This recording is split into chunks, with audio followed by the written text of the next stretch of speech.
அடுத்தது வித்யா தத்துவங்கள் 7. அவைகள் நமக்கு எப்படி வருது? ஏன் கடவுள் அதை படைச்சு வச்சிருக்காரு? இதெல்லாம் நல்லா தெரியுது எப்படி எப்படி பயன்படுதுன்னு. ஆனா வித்யா தத்துவங்கள்ல இருக்கக்கூடிய செயல்கள் என்னென்ன பயன்படுது அப்படின்னு பார்த்தா, காலம் வித்யா தத்துவங்கள்ல மாயை, அந்த மாயிலிருந்து மற்ற தத்துவங்கள் தோன்றி வருகின்றன. அசுத்த மாயை, அசுத்த மாயிலிருந்து காலம் வருகிறது. கால எல்லையை கணக்கிட்டு அறிவதற்கு காலம் பயன்படுகிறது. காலம் தானே ரொம்ப முக்கியம் உலகத்துல. இந்த பிரபஞ்சம் நிகழ்வதை கணித்தறிவதற்கு காலம் பயன்படுகிறது. முன்னாடி நடந்தது, பின்னாடி நடந்தது, இதெல்லாம் காலத்தினால். காலம்தான் இந்த உலகத்துக்கு பெரிய சக்தியாக இருந்து தீர்மானிக்கிறது. இறந்த காலம் வினைகளை, முடிந்து போன வினைகள். நிகழ்காலம் அந்த வினைகளை நிகழ்த்துதல். வினைகளை அனுபவிக்கிறோம் அந்த பிரபஞ்சத்துக்கு நம்ம வர்றோம். அப்போ வினைகளை முடிச்சு வைக்கிறது இறந்த காலம் பயன்படுகிறது. அந்த வினைகள் நம்மூலமாக நிகழ்வதற்கு நிகழ்காலம் பயன்படுகிறது. அந்த எதிர்காலத்தில் என்னென்ன வினைகள் வரணுங்கிற தோற்றுவிப்பதற்கும் எதிர்காலம் நமக்கு பயன்படுகிறது. இப்படி கால தத்துவம் இறந்த காலம், நிகழ்காலம், எதிர்காலமாக அமைந்து உயிரினுடைய ஞானத்தை அடைவதற்கும் மேம்பாடு அடைவதற்கும் பயன்படுகிறது. அதுக்கு அடுத்தது நியதி, ரொம்ப முக்கியமான ஒரு தத்துவம் இது. அவரவர் செய்த வினை பயன் அவரவரையே அனுபவிக்க செய்யக்காக இந்த தத்துவத்தை பயன்படுத்தி கடவுள் இந்த உலகத்திலிருந்து நிறைய மிஷினா செஞ்சு வச்சிருக்காரு. ஒரு அப்படியே பேக்கெட்டா செஞ்சு வச்சிருக்காரு. அது என்ன செய்யணும்? அந்த தத்துவத்தை அவர் உருவாக்கணும்னா அந்த தத்துவம் அதெல்லாம் செயல்படுத்துமானா செயல்படுத்தும். இந்த பாருங்க, அந்த ஃபேன் இருக்கு, யாராவது சுத்திக்கிட்டே உட்காந்துருக்காங்களா? இல்ல, அந்த இயந்திர அமைப்பா பண்ணி வச்சுட்டு போயிட்டாரு அவர் செஞ்சவர். மின்சாதன பொருள் மூலமாக இப்படி இயக்குவதற்கு ஒரு அமைப்பை பண்ணி வச்சுட்டு போயிட்டாரு. ஏதோ ஒரு பட்டனை போட்டாச்சு அது படி சொல்லிட்டு இருக்கு இல்லையா? அது மாதிரி இப்போ இந்த ஒலி வாங்கி இருக்கிறது, இந்த ஒலி வாங்கி நம்ம எதுக்கு வச்சிருக்கிறோம்? பேசின உடனே ஒலியை வாங்கி நல்லா பெருசா அது நம்மளுக்கு கொடுத்துருக்கு. இப்ப இது அறிவுடையதா? இல்ல. ஆனாலும் இந்த மிஷினை செஞ்சவன் அறிவுடையவன், அவன் செஞ்சு வச்சுட்டு போயிட்டான். அது மாதிரி கடவுள் நியதிங்கிறத செஞ்சு வச்சிருக்காரு, இந்த உலகத்துல வச்சிருக்காரு. அது என்ன செய்யுதுன்னு கேட்டீங்கன்னா, இந்த உலகத்துல எல்லாம் வர்ற வினைகள் அது வழியா தான் வரணும். யார் செய்த வினை மற்றவங்களுக்கு போயிடாம அவரவர் செய்த வினை அவரவர்களுக்கே வருமாறு இது இந்த அமைப்பு செய்கிறது. அந்த அமைப்புக்கு பேர் என்ன? நியதி. நியதி அப்படின்னு. நல்வினைக்கு பயன் இன்பம், தீவினைக்கு பயன் துன்பம் என்னும் உணர்வை உயிர்க்கு உணர்த்தும் பொருட்டு நியதி தத்துவம் படைக்கப்பட்டிருக்கிறது. இந்த நியதி தத்துவம் இல்லைன்னா உலகம் தாறுமாறாக இயங்கிக் கொண்டிருக்கும். கண்ணாமுன்னாலும் இயங்கும். நீங்க செஞ்ச வினை எனக்கு வந்துருச்சுன்னா நான் நல்வினை செய்யறதுக்கு பொருள் இல்லாமல் போய்விடும். அடுத்தது காலம், அசுத்தமாயிலிருந்து தோன்றுவது காலம், நியதி. அடுத்தது கலை. இதை பத்தி முதல்ல சொன்ன கொஞ்ச நாளைக்கு முன்னாடி. ஆணவ மலத்தினாலே உயிருக்கு 3 இயல்புகள் இருக்கு. அறிவு, இச்சை, செயல். எந்த உயிர் எடுத்தாலும் இந்த 3 இருக்கணும். 3 இருந்தால்தான் அது உயிர். 3 குணங்கள் இல்லாவிட்டால் அது உயிர் அல்ல. இதுக்கு ஒரு உதாரணம் கூட நான் சொல்லியிருக்கிறேன். ஒரு புகைவண்டி வருது, வேகமா வந்துட்டு இருக்கு, தண்டவாளம் இருக்கு. தண்டவாளத்துக்கு மேல ஒரு எருவு மாடு நிக்குது. அந்த எருவு மாடு அந்த ரயில் நெருங்கி வந்து சத்தத்தை கேட்டோம்னா என்ன பண்ணும்? ஓடி போயிடும். ஒரு குருவியே உட்கார்ந்துருக்கு, என்ன பண்ணுது? ஓடி போயிடும். அதுக்கு ஒரு அறிவு இருக்கு. என்ன அறிவு இருக்கு? எதிரே ஒரு பொருள் வேகமா வந்துட்டு இருக்கு, நம்ம மேல மோத வந்தா உயிர் போயிடும் அப்படிங்கிறது அதுக்கு தெரியுது. அதனால என்ன பண்ணுகிறது? அதனுடைய அறிவு தீர்மானிக்கிறது. அதனுடைய விருப்பம் நம்ம உயிரை காப்பாற்றிக்கணுங்கிற விருப்பம், அதுக்காக செயல்பட்டு ஓடிப்படும். அப்ப இந்த உயிருக்கு என்ன இருக்கு? அறிவு, இச்சை, செயல் 3 இருக்கு. எல்லா உயிருக்கும் அந்த அடிப்படை குணம் அதுதான். ஒரு புழு கூட அந்த குணம் இருக்கும். அதிர்ச்சியா தள்ளி விழுந்துடும், எருவானா ஓடிப்படும். அப்போ உயிர்னா அது இருக்கணும், ஜடப்பொருளுக்கு அது இருக்காது. அப்போ இந்த 3 அடிப்படை இயல்புகளையே கட்டி போட்டிருக்கு ஆணவமலம். அறிவை செயல்பட முடியல, விருப்பம் செயல்பட முடியல, செயல்பாடும் இல்ல. அப்போ ஒரு மனிதன் எப்படி இருப்பான்? கட்டதான், ஜடம் ஆயிட்டான். ஜட பொருளாகிய ஆணவமலத்தை சார்ந்த உடனே அறிவுடைய பொருளாகிய இந்த உயிர் சார்ந்த தன்மையாகி அது என்ன ஆயிடுச்சு? ஜடமா போயிட்டு. இப்ப ஜடமாக இருக்கக்கூடிய உயிரை கொஞ்சம் கொஞ்சமா வெளியே கொண்டு வரணும், அந்த கட்டிலிருந்து வெளிப்படுத்த வேண்டும் என்று இறைவன் தீர்மானிக்கிறான். அப்பதான் அவன் என்ன செய்யறான்னா, திடீர்னு கட்டிலிருந்து விடுவிச்சா உயிரால அதை தாங்க முடியாது. ஆகவே முதல்ல ஒரு சின்ன வெளிச்சம் தர்றான். அந்த வெளிச்சம் தான் முதல்ல கலையை சேர்க்கிறான். கலைங்கிற தத்துவம் முதல்ல இப்ப உயிருக்கு வருது, கலைங்கிற தத்துவம் வருது. இந்த கலை, வித்தை, அராகம் 3 சேர்த்த பிறகுதான் காலம் நியதியுமே நம்மகிட்ட வரும். இந்த கலையை சேர்த்த உடனே இதுவரையிலும் முடங்கி கிடந்த அறிவினுடைய செயலாற்றல் வெளிப்படுகிறது. கலை என்பது செயலாற்றல் வெளிப்படுவதற்காக கேட்கக்கூடிய ஒரு தத்துவம். நம்ம அதில் சொன்ன பார்த்தீங்களா, ஒரு இருட்டு அறையில ஒருவனை காலு கையை எல்லாத்தையும் கட்டி போட்டு கிடந்தான். ஒரு 3 நாளைக்கு பிறகு லேசா ஜன்னலை திறந்தார். முதல் வெளிச்சம் வந்த உடனே அவன் என்னமாகவே மகிழ்ச்சி அடைவான். ஆக செயலாற்றலை முதலிலே வெளிப்படுத்துகிறான் இறைவன் கலை என்ற தத்துவம் மூலம். கலைக்கு அடுத்தபடியாக வித்தை என்ற தத்துவம். ஆணவமலத்தை பற்றிய ஆணவமல தாக்கம் இருப்பதனாலே உயிருக்கு அறிவாற்றல் வெளிப்படுத்த முடியாமல் இருந்தது. அந்த அறிவாற்றலை முடங்கி கிடந்த அறிவாற்றலை உயிருக்கு வெளிப்படுத்துவதற்காக இந்த வித்தை என்ற தத்துவத்தை இறைவன் அடுத்தது சேர்த்தான். இப்ப என்னென்ன வெளிப்பட்டிருக்கு உயிரில இருந்து? செயலாற்றல், அறிவாற்றல். ரெண்டுக்கும் என்னென்ன காரணம்? எந்தெந்த தத்துவங்கள் காரணமா இருக்கு? கலை, வித்தை. அடுத்தது என்ன வெளியில வர வேண்டியது? விருப்பம். விருப்பம் வெளிவரணும். அப்ப விருப்பம் என்பது வெளிப்படுத்த 3 வெளிப்படுத்தினாலே உயிர் இயங்க முடியும்.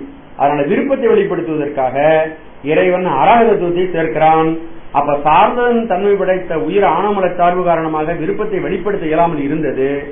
உயிரின் விருப்பாற்றல் செயல்பட அராக தத்துவம் படைக்கப்படுகிறது. அராக தத்துவத்தை கொண்டு அடுத்து சாமி சேர்க்கிறான்.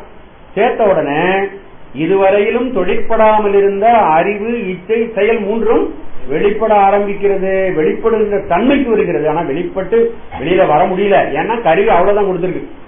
அராகம் வித்தை, கலை வித்தை, அராகம் 3 கொடுக்கப்பட்டிருக்கிறது.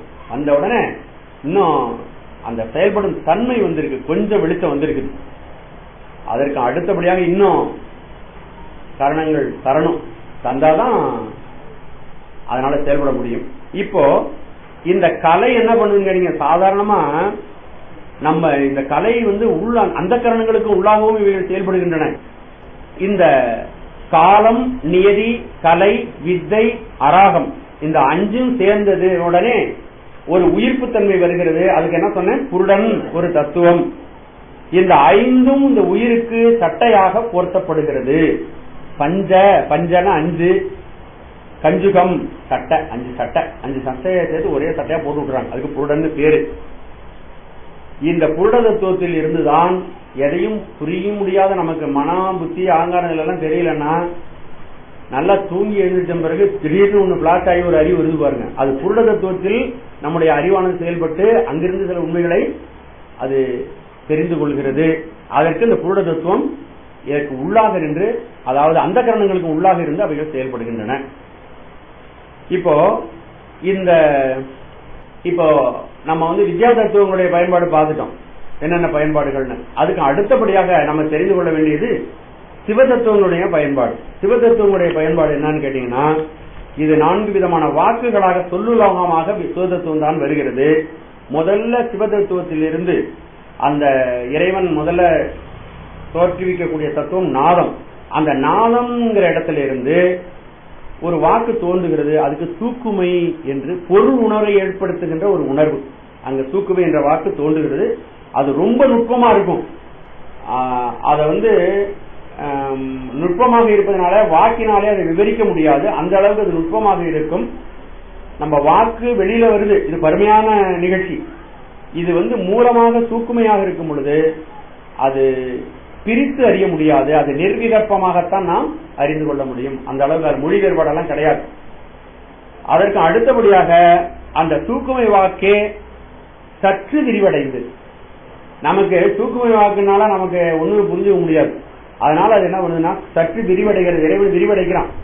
அது பைசந்தி என்ற வாக்கு அப்படின்னு சொல்லுவாங்க. பைசந்தின்னு சொல்லுவாங்க. பைசந்தின்னா என்ன தெரியுமா? விளங்குவதுன்னு அர்த்தம். அங்கேயும் விளங்காது, அங்கேயும் விளங்காது வார்த்தை. அப்ப எப்படி இருக்குன்னு கேட்டீங்கன்னா, ஒரு மயில் முட்டையை எடுத்துக்கொண்டு பார்த்தால் மயில் முட்டையிலே திரவம் தான் இருக்கும். ஆனா அந்த திரவம்தான் மயிலாக வரும்போது அதற்கு பலவிதமான வண்ணங்களாக வருகின்றன. ஆனா அந்த மயிலிலே தோன்றுகின்ற வண்ணங்கள் எல்லாம் இந்த மயில் முட்டைக்குள்ள இருக்கு. அப்ப இருக்கு, ஆனா வெளிப்படையாக நமக்கு தெரியவில்லை. அப்ப மயில் முட்டையிலே இருக்கின்ற நீரிலே இந்த மயிலுக்குள்ள அத்தனை நிறங்களும் அதிலே இருப்பது நமக்கு விளங்குவது இல்லை. அதுபோல பைசந்தி என்ற வாக்கு சூக்குமை வாக்கோட சற்று விரிவடைந்தது.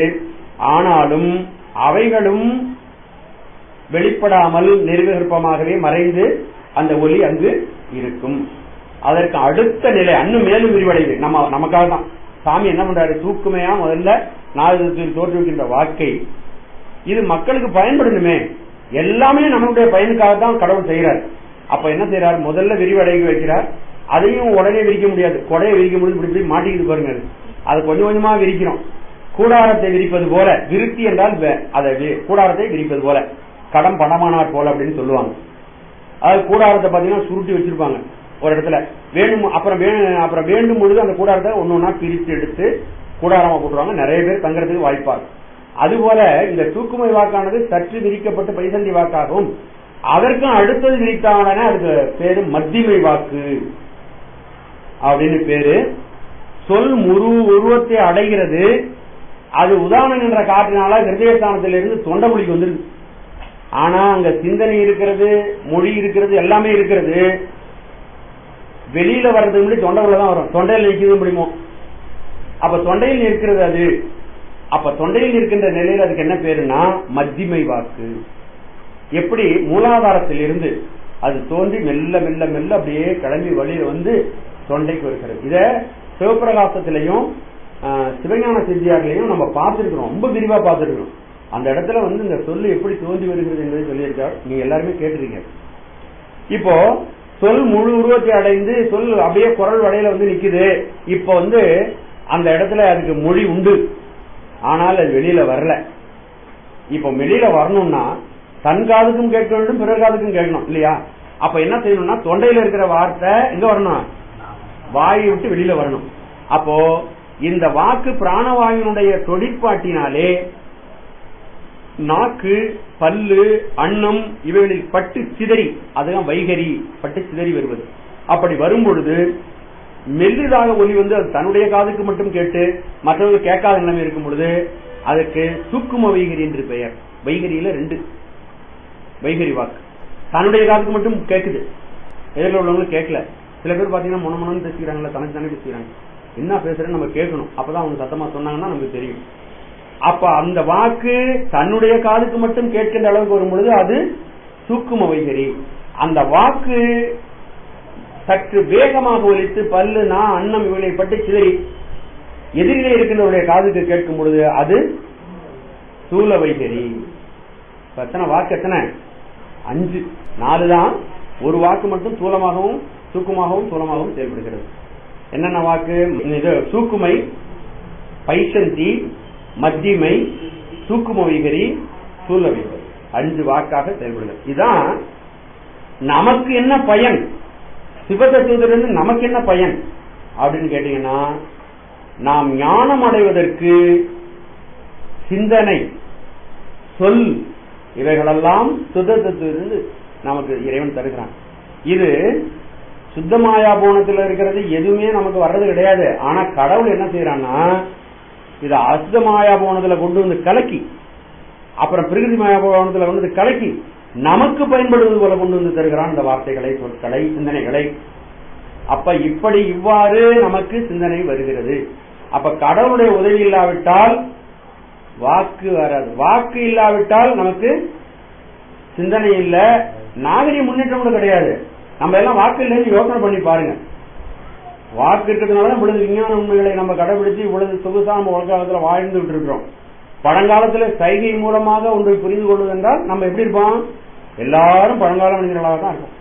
கையில கத்தி கப்படாலாம் வச்சுக்கிட்டு மரபுரி போர்த்து கொண்டு இந்த மாதிரி துணியெல்லாம் கட்டிட்டு நாகரிகமெல்லாம் வாழ நம்மளால முடியாது. அப்ப நாம் உலகியல் ஞானத்தை அடைவதற்காகவும் இறை ஞானத்தை அடைவதற்காகவும் கடவுள் நமக்கு எது கொடுத்திருக்காரு, வாக்கினை சொல் பிரபஞ்சம். இந்த சொல் பிரபஞ்சம் தான் பொருளிலே பொருள் பிரபஞ்சத்திலே சென்று படுகிறது. எல்லா சொல்லும் பொருள் குறித்தனவே, ஒவ்வொரு சொல்லுக்கும் ஒரு பொருள் உண்டு. சொல் பிரபஞ்சம் தான் பொருள் பிரபஞ்சத்தை நமக்கு சுட்டி காட்டுகிறது. ஒவ்வொரு பொருளையும் பாத்தீங்கன்னா அதுக்கு பெயர். இந்த பொருள் பிரபஞ்சத்தை நம்ம எதனால அறிஞ்சுக்கிறோம் அப்படின்னா சொல் பிரபஞ்சத்தினால் தான் நாம் அறிந்து கொள்கிறோம். சரி, இந்த மாயையிலே தோன்றி மொழியால் அறியப்படுவதாகிய பொருள்கள் அடங்கியது பொருள் உலகம். மாயையிலே சுத்த மாயிலே தோன்றி மொழியால் அறியப்படுவதாகிய பொருள்கள் உடையது இந்த பொருள் உலகம். இது அர்த்த பிரபஞ்சம், அது சொற்பிரபஞ்சம், இது பொருள் பிரபஞ்சம், அது சப்த பிரபஞ்சம், இது அர்த்த பிரபஞ்சம் அப்படின்னு சொல்லலாம். இந்த பொருள் பிரபஞ்சம் தனு கரண புவன போகங்களாக இருக்கின்றன. சொல் பிரபஞ்சத்துல 3 இருக்கிறது. என்னென்ன? சொல் பிரபஞ்சம். சொல்லு உண்டாருது என்ன? அடிப்படை என்ன? எழுத்து. எழுத்தெல்லாம் சேர்ந்தா ஒரு சொல்லு, சொற்கள் எல்லாம் சேர்ந்தா ஒரு வாக்கியம். இந்த 3ஐயும் 3 பகுதிகளாக சொல் பிரபஞ்சம் அமைந்திருக்கிறது. அதை எப்படி சொல்லுவாங்கன்னா, வண்ணம், பதம், மந்திரம். வண்ணம்னா எழுத்து, பதம்னா சொற்கள், மந்திரம்னா வாக்கியங்கள், வாக்கியம். அப்புறம் அதனால அந்த சொல் பிரபஞ்சத்துல 3 அமைந்திருக்கின்றன, 3 பிரிவுகளாக அமைந்திருக்கின்றன. எழுத்து, சொல்லு, வாக்கியம், வண்ணம், பதம், மந்திரம். இந்த பொருள் பிரபஞ்சமும் அதுபோல 3ஆக அமைந்திருக்கிறது. தத்துவம், இப்ப சொன்னோம் இல்லையா 36 தத்துவம். இந்த 36 தத்துவம். புவனம், புவனங்கள் 224 புவனங்கள் இருக்கின்றன. கலை, 5 கலைகள் இருக்கின்றன. ஆக மொத்தம் எத்தனை இருக்கு? 6. சொல் பிரபஞ்சத்துல 3, பொருள் பிரபஞ்சத்துல 3. இந்த 6ஐயும் அத்துவாக்கள் என்று சொல்வார். அத்துவான்னா வழி. இறைவனை அடைவதற்கு இவைகளெல்லாம் வழிகளாக இருக்கின்றன. ஏன்னா இறைவன் ஆணவமலத்திலே கட்டுப்பட்டிருந்த நம்ம இந்த 6 படிகள் வழியாக கீழே அறிவு கொண்டு வச்சிருக்கான். இப்போ இந்த இடத்துல நம்ம ஞானத்தை அடைய வேண்டும். ஞானத்தை அடைந்த பிறகு நாம் எங்க போகணும்? இறைவனை நோக்கி போகணும். அப்ப இந்த 6 நமக்கு தேவையில்லை. நம்ம எப்படி இறங்கி வந்தோமோ இந்த 6ஐயும் கடந்து நாம் இறைவனை சென்று அடைய வேண்டும். ஆகவே வாக்கை கூட நாம் கடக்க வேண்டும். இப்போ நம்ம ஞானம் அடைவதற்கு இந்த வாக்கு பயன்படுகிறது. இந்த வாக்கு நாம் ஞானத்தை அடைந்த பிறகு இந்த வாக்கு கூட நமக்கு தடையாக அமைந்துவிடும் இறைவன் அடைவதற்கு. நான் கடவுளை அடையணும்னு முயற்சி பண்ணா ஒரு காலத்துல இவ்வளவு பேசுறதை நிறுத்திடணும், மௌனத்துக்கு போகணும். ஞானம் என்பது மோன வரம்பு. அந்த விந்து ஞானம் நம்மிடம் வரும். அந்த விந்துவினாலே வரக்கூடிய விந்துனா அதாவது இந்த சுத்தமாயிலிருந்து வரக்கூடிய ஞானம் நமக்கு வரும். அதை கூட நாம் கடந்து செல்ல வேண்டும் என்பதுதான் நம்முடைய ஞானிகளுடைய செய்தி, நமக்கு தரக்கூடிய செய்தி. ஆகவே இதை கடந்து நாம் செல்ல வேண்டும். அப்ப மௌனத்தில் நாம் நிலை பெற்று இருக்க வேண்டும். எப்படி ஒரு போல் வாழ்ட்டு தாண்டவங்க இருக்காங்க இல்லையா, போல் வாழ்ட்டு தாண்டவங்களுக்கு இந்த போல் அவசியம், இந்த கையில் வச்சிருக்க தண்டு அவசியம். அந்த உயரத்தை கடக்கும் பொழுது இந்த கம்பை விட்டுறணும். அப்பதான் அடுத்த பக்கத்துக்கு போய் விழ முடியும். இந்த கம்பை வச்சிருந்தோம்னா நம்ம குறிக்கோளை தோற்று போயிடுவோம் இல்லையா. அது மாதிரி ஞானம் அடைவதற்கு இந்த சொற்கள் இந்த 6 பயன்படுகின்றன. இந்த 6ஐயும் கொண்டு நாம் ஞானத்தை அடைந்த பிறகு இந்த 6ஐயும் நம்ம விட்டுவிட வேண்டும். அப்பதான் நம்ம அடையக்கூடிய பெருநிலத்தை, இறைவன் தரக்கூடிய பேரானந்த பெருவாழ்வினை நாம் அடைய முடியும். ஆகவே இந்த தத்துவங்கள் இவ்வாறு நமக்கு உதவி செய்கின்றன. இந்த சொல்லுலகத்திலே இருக்கின்ற எழுத்துக்கள் 51, வண்ணம் 51, அக்ஷரம் 51 அக்ஷரம்னு சொல்றோம் இல்லையா, ஒலி குறியீடுகள் 51, பதம் என்று சொல்லக்கூடியவைகள் 81 பதங்கள் இருக்கின்றன. மந்திரம் 11. எல்லாம் ஞாபகம் வச்சுங்க, பின்னாடி நம்ம வகுப்பு நம்முடைய மேல சொல்லும் பொழுது அதெல்லாம் பயன்படும். புவனம் 224 புவனங்கள் இருக்கின்றன. ஒரு புவனத்துல ஆயிரக்கணக்கான அண்டங்கள் இருக்கின்றன. அப்ப 224 புவனத்துக்கு எத்தனை லட்சம் கோடிக்கணக்கான அண்டங்கள் இருக்குன்னு பாத்துக்க வேண்டும். அதனால மணிவாசக பெருமான் என்ன சொல்றாரு, அண்ட பகுதியின் உண்டை பிறக்கம் அளப்பெரும் தன்மை வளப்பெரும் காட்சி ஒன்றனுக்கு ஒன்று நின்று எழில்பகரின் 101 கோடியின் மேற்பட விரிந்தன இயலுடைய கதிரில் துண்ணனு புறைய சிறிய ஆக பெரியோன். அடுத்தது தத்துவங்கள் 36, கலை 5 கலைகள். இப்படி இந்த இறைவன் 36 தத்துவங்களையும் நமக்கு வகுத்து கொடுத்து நமக்கு இவைகளெல்லாம் பயன்படுமாறு செய்திருக்கிறான். இந்த 36 தத்துவங்களும் நமக்கு 5 விதமான தேகங்களாக இருக்கின்றன. உயிர்னு நம்ம நினைச்சிட்டு இருக்கோம், நம்ம பனியனும் மேல சட்டையும் போட்டுட்டு வந்து உட்கார்ந்துட்டு நினைச்சிட்டு இருக்கிறோம். ஆனா உயிருக்குள்ளேயே உயிருக்கு மேலாக 5 விதமான சட்டைகள் போர்த்தப்பட்டிருக்கின்றன. நம்ம உண்மையை உணர வேண்டுமானால், நம்ம உயிரை உணர வேண்டுமானால் இந்த சரீரங்கள் 5க்குள்ளும் இருக்கக்கூடிய உயிரை நாம் உணர வேண்டும். இந்த 5ம் தடப்பொருள்கள், நல்ல தெளிவா நம்ம உணர்ந்து கொள்ள வேண்டும். 5ம் தடப்பொருள்கள், 5ம் நாம் அல்ல. இந்த 5ம் ஞான சாதனமாக நமக்கு இறைவனால் கொடுக்கப்பட்டிருக்கின்ற கருவிகள். அவன் வினை வழியே நம்மை இயக்குகிறான். வினை வழியை இயக்கி அனுபவம் தந்து ஞானத்தை நமக்கு தருகிறான். ஞானத்துக்கு இதெல்லாம் கருவியாக அமைகின்றன. உலகமும் இந்த உடலும் தனு கரண புவன போகங்கள் இது 5 விதமான சரீரங்களாக நமக்கு அமைந்திருக்கிறது. முதல்ல நம்ம பார்த்தீங்களா அசுத்தமாயின்னு பார்த்தோம் பாத்தீங்களா. சுத்தமாயிக்கு அடுத்தபடியாக அசுத்தமாயின்னு பார்த்தோம்ல. அந்த அசுத்தமாயை தான் நமக்கு முதல் கொடுக்கப்படுகின்ற சரீரம். முதல்ல கொடுக்கப்படுறதுனால இதுக்கு பேரு காரண சரீரம். தமிழ்ல இதுக்கு காரண சரீரம்னு பேரு. இது இந்த காரண சரீரம் நமக்கு முதல் சரீரமா கடவுள் கொடுக்கிறார். முதல்ல சுத்தமாயிலிருந்து வர்றது நமக்கு வாக்கு. ஆனால் நமக்கு முதல்ல உடம்பா வர்றதுல முதல் இது காரண சரீரம் அசுத்தமாயை. இது வந்த உடனே நமக்கு லேசா முதல்ல ஒரு போர்வை போத்தணும்னா லேசா ஒரு சிலிப்பு உண்டாகிறது. அதனால இதுக்கு வடமொழியில என்ன சொல்லுவாங்கன்னா ஆனந்தமய கோஷம். காரண சரீரம்னாலும் ஒண்ணுதான், அதுக்கு இன்னொரு பேர் என்ன, ஆனந்தமய கோஷம். இதற்கு அடுத்த சரீரமாக நமக்கு வருவது 2வது சரீரம். முதல் சரீரம் நம்ம பாக்குறது, கண்ணால பாக்குறது வெளியில இருக்கிற சரீரம். இதுக்குள்ள எத்தனை இருக்கு, 4. இது 5வது சரீரம் பாக்குறோம், ஸ்தூல சரீரம். 2வது சரீரம் கஞ்சுக சரீரம். கஞ்சுக சரீரம் அதுல என்னென்ன தத்துவங்கள் இருக்குன்னு கேட்டீங்கன்னா, முதல்ல அசுத்தமாயை. இதுல காலம், நியதி, கலை, வித்தை, அராகம் இந்த 5 சேர்ந்த பூர்ண தத்துவம் இருக்கு. இது கஞ்சுக சரீரம் கிடைச்ச உடனே கற்று அறிவு வெளிப்படுகிறது. அதனால இதுல வடமொழியில என்ன சொல்றாங்க, விஞ்ஞானமய கோஷம். விஞ்ஞானமய கோஷம். ஏன்னா இந்த எதுக்கு நான் இதை சொல்றேன்னா, திரும்பவும் நான் உபயோகிக்க முடியும் பொழுது உங்களுக்கு அந்த குழப்பம் வரக்கூடாது. விஞ்ஞானமய கோஷம். அடுத்தது 3வதாக இந்த உயிருக்கு அமையக்கூடியது குணசரீரம். குணசரீரம் இதுல இருக்கக்கூடிய தத்துவம் ஒரே ஒரு தத்துவம் தான். அது என்ன அப்படின்னா, மூல பகுதின்னு சொல்றோம் இல்லையா, மூல பிரகிருதின்னு சொல்றோம்ல, அதான். அந்த மூல பிரகிருதிக்கு வேற ஒரு பெயர்களாம் உண்டு. அது என்ன, அவ்யக்தம் அப்படின்னா சொல்றோம். மூல பிரகிருதி அப்படின்னு வச்சுக்கோங்க குணசரீரம். இந்த குணசரீரம் முக்குணம் வயப்பட்டது, அதுல இருந்து மனமெல்லாம் செயல்படுகிறது. அதனால இதுக்கு என்ன ஒரு பேர் வச்சிருக்காங்கன்னா, வடமொழியில இதுக்கு மனோமய கோஷம். குணசரீரம் முக்குணங்களும் அடங்கி இருக்குன்னு பார்த்தோம் இல்லையா, அவ்யக்தம் அப்படின்லாம் பார்த்தோம் இல்லையா. இதுக்கு கீழே உள்ள தத்துவம் எல்லாம் முக்குணம் வயப்பட்டு இருக்கும். நம்மளும் முக்குணம் வயப்பட்டுதான். காலையில ஒரு மாதிரி இருப்போம், மத்தியானம் ஒரு மாதிரி இருப்போம், சாயந்தரம் ஒரு மாதிரி இருப்போம். இல்ல ஒரே நேரத்தில் 3 மாதிரி இருப்போம். திடீர்னு தள்ளுபடினு விழுந்திருப்போம். அப்புறம் ஞாபகம் வச்சு நான் தெரியாம பேசிட்டேன் அப்படின்னு. முதல்ல ரஜகுணம் இருக்கும், அப்புறம் சாத்விக குணம் வந்துடும். நான் தெரியாம சொல்லிட்டேன் மன்னிச்சுக்கன்னு சொல்லுவோம். 2 குணமும் இருக்கும் நம்மகிட்ட, மாறி மாறி செயல்படும் குணசரீரம். 4வதாக நமக்கு அமைவது சூக்கும சரீரம். இந்த 3 சரீரங்களும் பரசரீரம் என்று சொல்லப்படும். காரண சரீரம், கஞ்சுக சரீரம், குணசரீரம். இந்த 3 சரீரமும் என்ன பேரு, பரசரீரம். சுத்தமா தெரியாது, அது உள்ள இருக்கிறதே தெரியாது, நமக்கு கண்ணுக்கே தெரியாது, ரொம்ப சூட்சமானது பரசரீரம். அதற்கு அடுத்தபடியாக 4வதாக நமக்கு அமையக்கூடியது சூக்கும சரீரம். அதுவும் ஒண்ணு தெரியாது. அந்த சூக்கும சரீரத்தில் அதான் புரியட்டகாயம், புலப்பட உணர்ச்சின்னு சொல்றோம் இல்லையா, 8 தத்துவங்கள் அதுல இருக்கின்றன. என்னென்ன அப்படின்னீங்கன்னா, தன்மாத்திரைகள் 5. எழுதுறவங்க தன்மாத்திரைகள் போட்டுங்க, வீட்டுல பாத்துக்கலாம். சுவை, ஒளி, ஊறு, ஓசை, நாற்றம் தன்மாத்திரைகள். சித்தம் தவிர்த்த 3 அந்த கரணங்கள். சித்தம் தவிர்த்த 3 அந்த கரணம் மனம், புத்தி, சித்தம். மனம், புத்தி, ஆங்காரம். மனம், புத்தி, ஆங்காரம். இப்ப இந்த 8 அதான் பிரியட்டகாயம் அப்படின்னு சொல்லக்கூடியது. இதுதான் சூக்கும சரீரம். கடவுள் இந்த சூக்கும சரீரம் வரையிலும் கண்ணு தெரியாம வச்சிருக்கான். கண்ணு தெரியாது.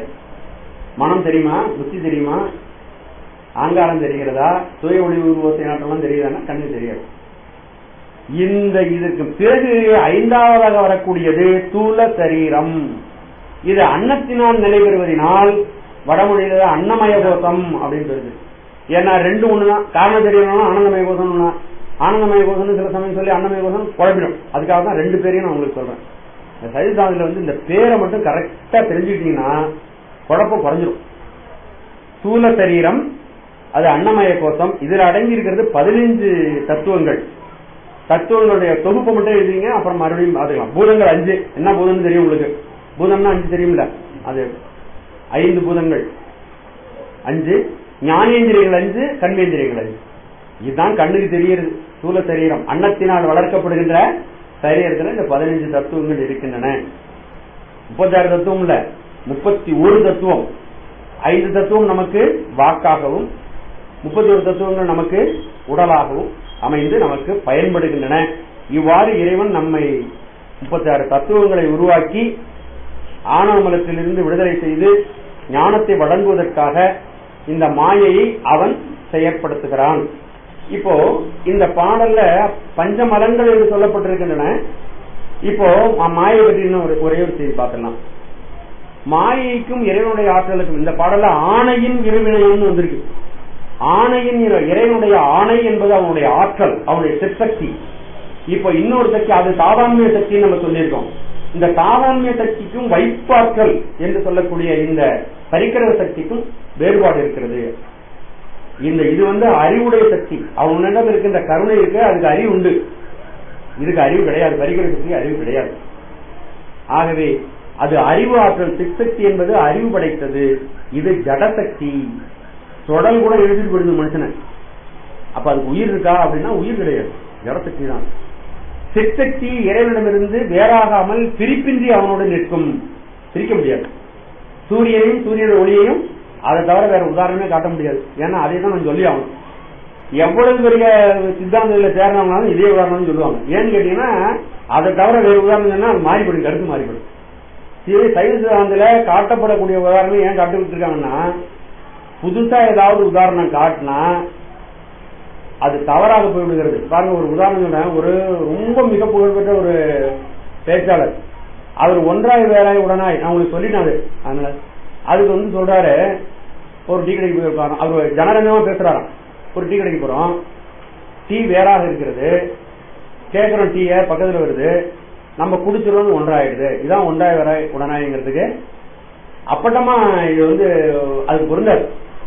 ரொம்ப பெரிய பேச்சாளர் தான். அது என்ன அவங்க சொல்றாங்கன்னா, ஜனரஞ்சகமா அவங்களுக்கு புரிஞ்சுக்கிறாப்புல, டீ கடைனா நல்லா தெரியும், கொஞ்சம் திருப்பிங்க, ஏதாவது பண்ணுவீங்க, ஆனா கருத்து சரியா போவாது. ஒன்றாய் வேறாய் உடனா இருக்குது. உமாபதி சிவாச்சாரியார் சொன்ன உதாரணத்தை உடல் உயிர், கண்ணருக்கண், அப்புறம் உயிரறிவும் கண்ணும், இந்த 3 உதாரணம் தான். இதை தவிர வேற காட்டினீங்கன்னா தப்பப்படும். அதனால சரியாக புரிந்து கொள்வதற்காக தான். ஏன்னா புதுசு புதுசா பேசிட்டு இருக்கலாம், அது சரியாக உங்கள்கிட்ட செய்தியை கொண்டு போய் சேர்க்கிற மாதிரி ஆகாது. சரி, இறைவனிடமிருந்து சிற்சக்தி வேறாகாது. அது சூரியனும் சூரியன் ஒளியை கொண்டும் இருக்கிறது. இது இறைவனிடமிருந்து வேறாகும். இறைவனிடமிருந்து வேறு, பொருளால் வேறு. இறைவன் பேராற்றல் படைத்தவன், பேரறிவு படைத்தவன், பெருங்கருணை படைத்தவன். இந்த ஜடசக்திக்கு அந்த ஆற்றலாம் கிடையாது. வேணும்போது எடுத்து இந்த ரெட்டி பாக்ஸ் இருக்கு, வேணும்போது சாப்பிடலாம், இல்லாட்டி வச்சிருக்கலாம், தூக்கி போடலாம், வேணும் அப்படி பயன்படுத்தலாம். அடுத்தது இறைவனுடைய சிற்சக்தி சாதாரண சக்தி என்று சொல்லப்படுகிறது. மாயை பரிக்கிரக சக்தி என்று சொல்லப்படுகிறது. சிற்சக்தி மாற்றமடையாதது, எந்த நிலையிலும் இறைவனை போன்றதே. அது சிவபெருமானுக்கும் அவனுடைய சக்திக்கும் எந்த விதமான வேற்றுமையும் இல்லை. ஆனால் மாயை மாற்றம் அடைவது இல்லையா? இப்ப எவ்வளவு மாற்றம் அடைந்து வருது. சிற்சக்தி இந்த இறைவன் நிமித்த காரணனுக்கு துணை காரணமாக அமைவது, மாயை முதற் காரணமாக அமையும். மெட்டீரியல் காஸ், இது இன்ஸ்ட்ருமெண்டல் காஸ் சிற்சக்தி. ஆகவே மாயைக்கும் இறைவனுடைய ஆற்றலுக்கும் வேறுபாடு இருக்கிறது. நம்ம தெளிவாக புரிந்து கொள்ள வேண்டும். இப்பொழுது 3 மலங்களை பற்றி பார்த்திருக்கிறோம். ஆணவ மலம் என்ன பண்ணுதுன்னு கேட்டீங்கன்னா, உயிர் உணர்வை திரிவுபடுத்துகிறது. உயிர் உணர்வை திரிவுபடுத்தி இழிந்த பொருள்களையே உயர்ந்த பொருளாக நமக்கு காட்டுகிறது. அப்படி நம்மை மயக்குகிறது. அது கண்மமலம் அப்படின்னு என்ன செய்யுதுன்னு கேட்டீங்கன்னா, வினைக்கு தலைமை நான் தான் அப்படின்னு நம்மளை நினைக்க வைக்கிறது. கண்மமலம் ஆணவமலம் நம்மகிட்ட இருக்கிறதுனால அது இன்ப துன்பங்களை நமக்கு தந்து அந்த இன்ப துன்பங்களிலேயே நாம் அழிந்திருக்குமாறு செய்கிறது. அதனால அது மலம் என்று சொல்லுகிறோம், வினை. மாயாமலம் உலகத்துல பலவிதமான பொருள்கள், கவர்ச்சிகரமான பல பொருள்கள் அந்த பொருள்களாய் அமைந்து உயிர் உணர்வை மயக்குகிறது. மயக்கி அவைகளையே பற்றி இருக்கும்போது செய்கிறது. அதனால அது மலம்னு சொல்றோம். இந்த 3 மடங்களுமே உயிர் உணர்வை கவர்ந்து நம்முடைய உயிர் உணர்வுகளையே கவர்கிறது. கவர்ச்சிப்படுத்தி தன் வசப்படுத்தி கொண்டு இறைவனை நோக்காமல் இந்த உலகத்தையே நோக்கி இருக்குமாறு நம்மை செய்கிறது. இப்ப இந்த பஞ்ச மலங்கள்ல இது 3 மலம், இன்னொரு மலம், இன்னும் 2 மலம் இருக்கு. என்ன மலம்? 2 மலம். திரோதானம், மாயேயம். மாயேயம்னு ஒண்ணு இருக்கு. அது ஒண்ணும் புதுசே இல்ல, சொன்னா உங்களுக்கு சுலபமா விளங்கும். மாயேயம் என்பது மாயை ஒரு மலமாக சொல்கிறோம் இல்லையா? மாயையினால் விளைந்த, மாயையிலிருந்து உருவாகிய 36 தத்துவங்கள் இந்த உலகம். அந்த 36 தத்துவங்களிலிருந்து உருவாக்கப்பட்ட இந்த உலகம் அனைத்தும் மாயையிலிருந்து உண்டான கருவிகள் அனைத்துக்கும் மாயைன்னு பேர். அது ரெண்டா சொல்ல வேண்டிய, அந்த மாயை இந்த உருவாகின்ற அந்த பொருள்கள் நம்மை மயக்குகின்றன. பாருங்க, நிரந்தரமா ஏதாவது ஒரு பொருள் போச்சுன்னு வச்சுங்க ரோட்டோட, உடனே அது மயக்குது நம்மள, அது நமக்கு வேணும்னு நினைக்குது. அப்படி பல்வேறு விதங்களில் இந்த உலகம் மயக்குகிறது. அழகான காட்சிகள் மயக்குகின்றன, அழகான பொருள்கள் நம்மை மயக்கி அதிலேயே நம்மை ஆடம்படி செய்து விடுகின்றன. அது மாயேயம். அது ஒரு மலமாக மாயிலிருந்து தோன்றிய பொருள்கள். இன்னொன்று திரோதான சக்தி. இதை பத்தி நம்ம நல்லா தெரிஞ்சுக்கணும். இந்த திரோதான சக்தி அது எப்ப இருந்திருக்குன்னா, அந்த பஞ்ச மலங்களுமே அனாதி பொருள்கள். திரோதான சக்தி அனாதியா இருக்கு. ஏனென்றால் ஆணவம், கண்மம், மாயை 3 இருக்கும் பொழுதே உலகத்தை செயல்படுத்த வேண்டும் என்று சிவபெருமான் நினைக்கிறான். சிவபெருமான பஞ்சசக்திகள் இருக்கின்றன. இந்த உலகத்தை தோற்றுவிக்கும் பொழுது அவனுக்கு பஞ்சசக்திகள் இருக்கின்றன. அதுக்கு நான் சொல்றேன். இப்ப பஞ்சசக்திகள் ஒரு சக்தி இந்த திரோதான சக்தி. அதுக்கு ஆதிசக்தி என்று இன்னொரு பெயர். நம்ம பொருள் புரியாமே பயன்படுத்துவோம். ஆதிசக்தி அப்படின்லாம் பயன்படுத்துவோம். ஆதிசக்தி என்பது திரோதான சக்தி. திரோதானம் என்றாலே மறைத்தல். இறைவன் மறைத்தல் என்ற ஆற்றலை நம் மீது செலுத்துகிறான். இந்த 3 மலங்களும், அதாவது ஆணவம் தான் மூலமலம். ஆணவம் அது மூலமலம். அதனால அது சகஜ மலம் என்று சொல்லப்படுகிறது. அது உயிர் இருக்கும் பொழுதே நம்மோடு இருந்ததுனால சகஜ மலம். அந்த ஆணவமலத்தை போக்குவதற்காக இறைவன் நமக்கு கர்ம மலத்தையும் மாயாமலத்தையும் நமக்கு சேர்த்தான். அதுக்கு அந்த ஆணவமலத்தின் காரணமாக வந்த மலம், அதனால அது ஆகந்துக மலம் என்று பெயர். இந்த ரெண்டுக்கும், கர்ம மலத்துக்கும் மாயாமலத்துக்கும் ஆகந்துக மலம். நம்ம உடையில படுகின்ற ஒரு கரையை போக்குவது, கரை வந்துச்சு ஒரு கரை, அதுபோல ஆணவ மலம். அந்த கரையை போக்குவதற்கு நம்ம என்ன செய்யறோம்? அந்த கரையை போக்குவதற்கு வேனிஷ்னு ஒரு ரசாயன பொருளை கலக்கிறோம். கொஞ்ச நாள் ஊற வைக்கணும் ஒரு பொருள். அதுக்கு அடுத்ததா டெட்டர்ஜென்ட் சோப்பு போடுறோம். அந்த கரை போகுது இல்லையா, 2 பொருளை சேர்க்கிறோம். அப்படி சேர்த்த பொருளை மறுபடியும் எல்லாத்தையும் கழுவி கலைஞ்சிடும் தண்ணியை ஊற்றி இல்லையா, சேர்த்த பொருளை வச்சுக்கிறது இல்லை. அதுபோல ஆணவம் என்ற அழுக்கு நம்மிடம் இருக்கிறது. அந்த ஆணவமலத்தை போக்குவதற்காக கண்மமலத்தையும் மாயாமலத்தையும் கடவுள் சேர்க்கிறான். சேர்த்து உலக வாழ்க்கையில் நம்மை அனுப்புகிறான். உலக வாழ்க்கையில் இன்ப அனுபவங்களில் போட்டு நம்மை துவைக்கிறான், உழைக்கிறான். உடம்புறோம். நம்ம எப்படி துணியை அடிச்சு துவைக்கிறோமோ, அடிச்சு துவைக்கும் பொழுது அந்த அழுக்கு போகுது இல்லையா, அப்படி உலக வாழ்க்கை இன்ப உணர்வுகளின் மூலமாக நம்மை இந்த உலக வாழ்க்கையை பயன்படுத்தி உடலை செய்து முதலில் இருந்த ஆணவமலத்தையும் அடுத்து ஆணவமலத்தை போக்குறதுக்காக சேர்க்கப்பட்ட மாயாமலத்தையும் சேர்த்து கழுவி நம்மை தூய்மைப்படுத்தி விடுகிறான். நம்ம எங்க போயிடுறோம்? தூய்மை அடைந்து இறைவனுடைய பேரானந்த பெருவாழ்வில் அவருடைய திருவடி இன்பத்தை நாம் அனுபவிக்கிறோம். அப்போ இந்த மலத்தை போக்குறதுக்கு இறைவன் என்ன செய்யறான்னா, திரோதான மலமாக இருந்து நம்மை பக்குவப்படுத்துகிறான். ஏன்னா உயிர் எவ்வளவு எந்த நிலையில இருக்கோ அந்த நிலைக்கு அவனும் இறங்கி வர வேண்டி இருக்கு. அப்படி இறங்கி வந்து அவன் நம்மை பக்குவப்படுத்துவதற்கு இந்த திரோதானம் என்ற மறைத்தலை பயன்படுத்துகிறான். இதுக்கு என்னன்னா, உயிர்களுக்கு பக்குவம் உண்டாக்கும் பொருட்டு அனுபவிக்க வேண்டிய வினையை நம்மோடு சேர்க்கிறான். இப்ப நம்ம இன்னொரு இந்த இடத்துல ஒரு முக்கியமான செய்தியை தெரிஞ்சுக்கணும். உயிருக்கு முதல் பிறவி எவ்வாறு வந்தது? முத ஒரு பிறவின்னு வந்துருக்கணும் இல்லையா? நம்ம அருவமா இருந்தோம். அருவமாக இருந்த நம்மை ஆணவமலம் அப்பொழுதே பற்றி இருந்தது. நம்ம எப்ப சொன்னோமோ அப்போ ஆணவமலம் இருந்தது. அதை போக்குவதற்காக 36 கருவிகளையும் எல்லாத்தையும் படைச்சு கடவுள் கருணை போன படைச்சு கொடுத்தான். படைச்சு கொடுத்த நம்ம எல்லாரும் ஒரே மாதிரியா பிறந்து வந்தோமா? எல்லா பிறப்பும் ஒரே மாதிரி அமைஞ்சுதா? ஆனா பிறப்பில பார்த்தா ஏற்றத்தாழ்வுகள், அநேக ஏற்றத்தாழ்வுகள். ஒவ்வொருத்தரும் ஒரு மாதிரி இருக்கும். முக அமைப்பு, குண அமைப்பு எல்லாத்திலையும் பாத்தீங்கன்னா ஒவ்வொரு மனிதனுக்கும் ஒரு வித்தியாசம். கருத்து ஒற்றுமை அப்படின்னு சொல்லக்கூடியவனுக்கு பார்த்தா கூட நெருங்கிதான் கருத்து ஒற்றுமை இருக்குமே தவிர முற்றிலும் 100க்கு 100 கருத்து ஒற்றுமை உலகத்தில் யாருமே கிடையாது.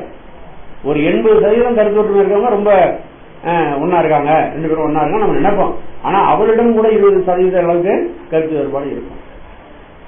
இப்படி எப்படி அமைந்தது? முதல் பிறவி நமக்கு எவ்வாறு கடவுள் கொடுத்தா? முதல் பிறவியா மனித பிறவியா வந்துச்சா, இல்ல மாட்டு பிறவியாவா வந்துச்சா, புழுவா இருந்தோமா, கொசுவா இருந்தோமா, என்னதான் நம்ம இருந்தோம்? முதல் பிறவி எப்படி கிடைச்சது? எதனுடைய அடிப்படையிலே இந்த உடல் வழங்கப்பட்டது? இப்போ சாஸ்திரத்தினுடைய துணை கொண்டு அதை நம்ம பார்க்கணும். இதை நம்முடைய போற்றி பகருடை என்ற ஒரு அற்புதமான நூல், நம்ம எல்லாம் படிச்சு முடிச்சிட்டோம். அந்த அற்புதமான ஒரு நூல்ல நமக்கு முதல்ல எப்படி பிறவி வந்தது அப்படின்னு சொல்லுகின்றார்.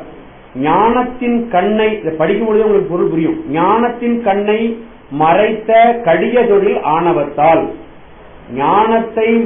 ஞானத்தின் கண்ணை மறைத்த கடிய தொழில் ஆணவத்தால் எண்ணும் செயல்மாண்ட எவ்வுயிர்க்கும், எண்ணுதல்னா நினைத்தல், எண்ணும் செயல்மாண்ட எவ்வுயிர்க்கும் உள்நாடி கட்புலனால் காணாதம் கைவடுத்த கோலே போல், கண்ணே தெரியாதவனுக்கு ஒரு கோலை கொடுத்து நடன்னு சொன்னது போல ஆணவமலத்தினால் நம்முடைய அறிவிச்சை செயல்களை இழந்து ஜடம் போல கிடந்த நமக்கு கண்ணே தெரியாதவனுக்கு ஒரு கோல் கொடுத்தா எப்படி தட்டு மாதிரி நடப்பானோ அதுபோல கடவுள் நமக்கு இந்த உடம்பை கொடுத்துருக்கான்.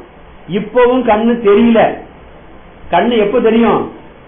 இந்த கோலை கொண்டு சரியாக பயன்படுத்தினால், இந்த உடம்பை சரியாக பயன்படுத்தினால் ஞானக்கண் திறக்கும். இப்ப கொடுத்திருக்கிறது ஏகதேச அறிவு தான், முழுமையான அறிவு நமக்கு கிடைக்கல.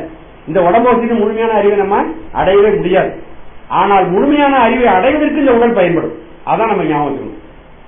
முழுமையான அறிவு இல்ல, முழுமையான அறிவை அடைவதற்கு இந்த உடலானது நமக்கு ஞான சாதனமாக பயன்படும்.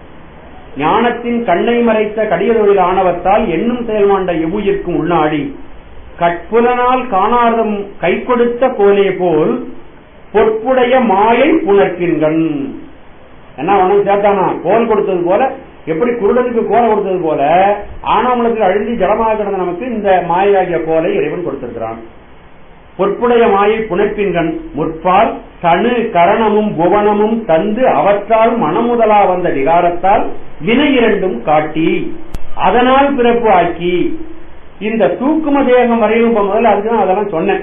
சூக்கும தேகம் வரையிலும் இறைவன் கொடுத்தான். காரண சரீரம், கஞ்சுக சரீரம், குணசரீரம், சூக்கும சரீரம், 4 சரீரம் வந்த உடனே இதுவரையிலும் ஆணவ மலத்தினாலே கட்டுப்பட்டு கிடந்த உயிர் என்ன பண்ணுதுன்னா சூக்கும சரீரம் வந்த உடனே தான் அதுக்கு மனம்ங்கிறது கிடைக்குது. மனம்ங்கிற கருவி கிடைச்ச உடனே இப்பவும் ஆணவ மலம் உயிரை பற்றி இருக்கிறது. இந்த மனம்ங்கிறது வந்த உடனே இந்த ஆணவ மலத்தினுடைய அடிப்படையில் இந்த உயிரானது விருப்பத்தையும் வெறுப்பையும் வெளி காட்டுகிறது. இதுவரையிலும் காட்ட முடியல, இருக்கு உள்ளே கடந்து செல்லாம். கருவியோட கொடுக்க கொடுக்க அதனுடைய உண்மை இயல்பு ஆணவமலம் பதிவு எவ்வளவு இருக்கிறதோ அந்த பதிவுக்கு தகுந்தவான வெளிப்பாடு. அது விருப்பத்தையும் வெறுப்பையும், விருப்ப வெறுப்பு என்ற வில்லங்கத்தாலே விளையும் ஜனனம். யார் ஒருவன் விருப்ப வெறுப்போடு செயல்படுகிறானோ அவனுக்கு பிறவிகள் வளர்ந்து கொண்டே போகும். பிறவியை யார் கடக்க வேண்டும் என்று நினைக்கிறார்களோ அவர்கள் விருப்பு வெறுப்பினுடைய வசப்படக்கூடாது. முதல்ல நமக்கு விருப்பு வெறுப்பு தான். வேண்டியவர்களுடைய விருப்பினாலே நியாயத்துக்கு புறமான செயலாம் அவங்க செஞ்சிடணும். வேண்டாதவர்களாலே நியாயமாக கிடக்க வேண்டிய ஒரு தகுதியை விட அவர்களுக்கு நாம் கொடுப்பதில்லை, இல்லையா? உலகம் அப்படிதான் நடந்துட்டு இருக்கு. அப்போ முதலிலே இந்த மனத்தின் வழியாக விருப்பு வெறுப்பை உயிரானது வெளியே காட்டுகிறது. காட்டினோம்னா சாமி பாக்குறாரு, சரி இந்த விருப்பு வெறுப்பு உனக்கு இவ்வளவு இருக்கு இல்லையா, இப்போ உன்னை பக்குவப்படுத்துறதுக்கு இந்த மாதிரி உடலை நாம் தரணும் என்ற உடனே முதல் பிறப்பானது மனித பிறப்பாகத்தான் அமையும் என்று இல்லை, அது எந்த பிறப்பாக வேண்டுமானாலும் இருக்கலாம். அந்த விருப்பு வெறுப்பினுடைய அடிப்படையிலே இந்த உடலானது நமக்கு கிடைக்கும். முதல் பிறவி அப்படித்தான் வர்றோம். அதுக்கு தகுந்தது போல இறைவன் அந்த பிறவியிலே மறுபடியும் நம்ம வந்த உடனே நம்ம வினையை செய்வோம் விருப்பு வெறுப்பினுடைய அடிப்படையில. அதற்கு தகுந்தது போல அடுத்த பிறவிகள் வினை வசப்பட்டு வரும். அப்ப நம்முடைய விருப்பு வெறுப்பினுடைய வழியாகத்தான் வினைகள் பெறுகின்றன. வினைகளின் வழியாகத்தான் நமக்கு பிறவிகள் பெறுகின்றன, நமக்கு இன்ப துன்பங்கள் வருகின்றன. இப்படி மனமுதலா வந்த விகாரத்தால் வினை இரண்டும் காட்டி அதனால் பிறப்பு ஆக்கி கை கொண்டு மீட்டறிவு காட்டும் வினை போற்றி. இப்படி பிறப்பு இறப்பு என்ற சூழலிலே நம்மை தள்ளி அதன் மூலமாக நாம் அனுபவங்களை எல்லாம் பெறும்படி. ஏனென்றால் நம்ம உயிருக்கு எவ்வளவு அறிவுரை சொன்னாலும் அந்த அனுபவம் நம்மள்கிட்ட அதை நிக்காது. திருவள்ளுவர் மூலமாக உங்களுக்கு நமக்கு அறிவுரை சொல்லியாச்சு. இன்னும் எவ்வளவோ வாழையடி வாழைனா வந்தது கூட்ட மரபினாலே நமக்கு எல்லாம் சொல்லியிருக்கோம். நம்ம அதுல கேட்கறது இல்லை.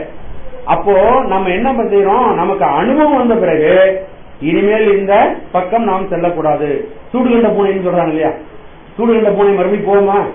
அது குளிர்ந்து போச்சுனாலும் பாரு போகாது, ஏன்னா ஒரு தடவை சுட்டுடுச்சு. அப்ப அனுபவம் வர வேண்டி இருக்கிறது. அந்த அனுபவத்தை இறைவன் வழங்குகிறான். அந்த அனுபவத்தின் மூலமாக ஞானம் நிலைக்கிறது. அந்த நிலைத்த பிறகு நாம் மீண்டும் தவறான பக்கமே நம்ம போக மாட்டோம். அந்த அளவுக்கு ஞானத்தை நமக்கு இறைவன் தருகிறான். அதற்கு தகுந்த பக்குவமான சூழ்நிலைகளை ஏற்படுத்துகிறான். எல்லாம் இறைவன் செய்கின்ற கருணை. ஆகவே இந்த திரோதான சக்தி, அதுதான் சொல்ல வந்தேன், இந்த உயிர்களுக்கு பக்குவம் வரும் பொருட்டு அனுபவிக்க வேண்டிய வினைப்பயன்களை கூட்டுவிக்கிறான். இப்ப விருப்பு வெறுப்பினாலே நமக்கு விருப்பு வெறுப்பின் விளைவாக நமக்கு உடல் வருகிறது. உடல் வந்த பிறகு நம்ம உடலின் மூலமாக மீண்டும் விருப்பு வெறுப்பின் அடிப்படையிலே நல்வினை தீவினைகளை செய்கிறோம். நல்ல வினைக்கு நல்ல புண்ணிய பலன்களும், நல்ல வினை எல்லாம் என்ன மாறிடுது, பாவ புண்ணியமாக மாறுகிறது. பாவமும் புண்ணியமும் நமக்கு நன்மையும் தீமையும் தருகிறது. முதல்ல நல்வினை தீவினையாக இருக்கிறது, அது பாவ புண்ணியமாக மாறுகிறது சூக்கமா. அந்த பாவ புண்ணியங்களின் விளைவாக நமக்கு நன்மையும் தீமையும் வருகிறது. அப்போ இந்த அனுபவிக்க வேண்டிய வினை பயன்களை நம்ம தான் உருவாக்கி வச்சிருக்கோம். அதையெல்லாம் நம்மைக்கு அவன் கூட்டுறான், இறைவன் தான் கொண்டு வந்து கூட்டுறான். வினைகள் தடம், அது தானா நம்மகிட்ட வராது. உயிர் நம்ம போய் வினைகளை ஏற்றுக்கொள்வோமா? அந்த வகுப்புல அதை பத்தி சொல்லியிருக்கணும். தானா நம்ம போய் ஏற்றுக்க மாட்டோம். நல்வினை பயன் வந்ததுன்னா நம்ம ஓடி போய் மாலையை போட்டுக்குவோம். தீவினை பயன் வந்ததுன்னா அடுத்த தருவடியா ஊட்டுக்குவோம் இல்லையா? அப்போ நாம நியாயமா நம்ம நல்வினை தீவினை நம்ம ஏற்றுக்க மாட்டோம். அப்ப உயிருக்கு இந்த வினைக்கு இதான் விளைவு அப்படிங்கிற பக்குவம், அதை அறிந்து கொள்கின்ற, அதை தீர்மானிக்கின்ற பக்குவமும் உயிருக்கு கிடையாது. அதனால உயிராலையும் அந்த வினையை ஏற்றுக்கொள்ள முடியாது, வினையும் ஜடம் வராது. அப்ப இருக்கிறது மூணு பொருள். இன்னொரு பொருள் என்ன? பாரித்தேட அளவின்னு சொல்லுவாங்க. இருக்கிறது பதி பசு பாசம் தானே. பாசத்தால முடியாது, பசுவாலையும் முடியாது. அப்புறம் என்ன இருக்கு? பதிதான் இருக்கு. அதுதான் நமக்கு கொண்டு வந்த வினைகளை சேர்க்கும். அப்ப இறைவன் கொடுங்கோலனா வினையெல்லாம் சேர்த்து நம்மளை திண்டான அனுபவிச்சு நம்ம கஷ்டப்படுத்தவன் பார்த்துட்டு இருக்கானா அப்படின்னா அது கிடையாது. வினைகளை நமக்கு சேர்த்து வினை கழிவை உண்டு பண்ணுகிறான், நம்மை பக்குவப்படுத்துகிறான், ஞானத்தை உருவாக்குகிறான். அவன் அந்த வழியில கொண்டு போனாதான் நமக்கு ஞானம் வரும். ஆகவே நாம் செய்த வினைகளின் பயனை நாம் எந்த அளவு தாங்குவோமோ அதிகமாக கொடுக்கறது இல்லை கடவுள். நம்ம செஞ்ச வினை கோடி கோடியா இருக்கலாம், ஆனாலும் கடவுள் நாம் தாங்காத வினைகளை எல்லாம் கொடுக்கறதும் கிடையாது. அவன் கருணை உள்ளவன். அவன் என்ன செய்யறான்னா, நாம் தாங்குகின்ற அளவுக்கு நமக்கு வினையை பிராரத்துவமாக தருகிறான். அதன் மூலமாக நம்மை அவன் ஞானத்துக்கு கொண்டு செலுத்துகிறான். நமக்கு தான் அவனுடைய டெக்னிக் புரியல, வேற வேற மாதிரி கையாளுறோம். அவனுடைய நோக்கம் சங்கல்பம் என்னன்னு பெரியவர்கள் இந்த சாஸ்திரத்திலே சொல்லி இருக்கிறார்கள். இந்த சாஸ்திரம் தான் நமக்கு குருநாதன். அதுல சொல்லப்படுகின்ற அந்த செய்திகளின் மூலமாக நாம் நடந்தோம்னால் நமக்கு வினைகளில் மேலே மேலே வளராது. ஒரு குருநாதனை அணுகும் பொழுது அவருடைய பார்வையினாலேயே நம்முடைய சஞ்சித கர்மம் எல்லாம் அவனுடைய தீட்சாய்க்கு வரும் பொழுது சஞ்சித கர்மத்தை எல்லாம் ஒழித்து விடுகிறான். பிராரத்தம் உடல் உடாய் கழிகிறது, ஆகாமியம் ஏறாமலே போய் விடுகிறது. ஆக 3 வினைகளும் அவனோடு கழிஞ்சு போகுது. அப்பொழுது அவனுக்கு இருக்கின்ற மலத்தினுடைய ஆற்றல் குறைகிறது. இறைவனை ஒப்பு மலவரிவாகம் சத்தினி பாகம் அது உயர்ந்து அவன் இறைவனை நோக்கி அவன் சொல்லுகிறான். அப்போ இந்த திரோதான சக்தி என்ன செய்கிறதுன்னா, நமக்கு அனுபவிக்க வேண்டிய வினைகளை நமக்கு இறைவனே கூட்டுகிறான், அவனுடைய சக்தி கூட்டுகிறது. அப்போ அந்த கூட்டும் பொழுது நமக்கு துன்பமா இருக்கு.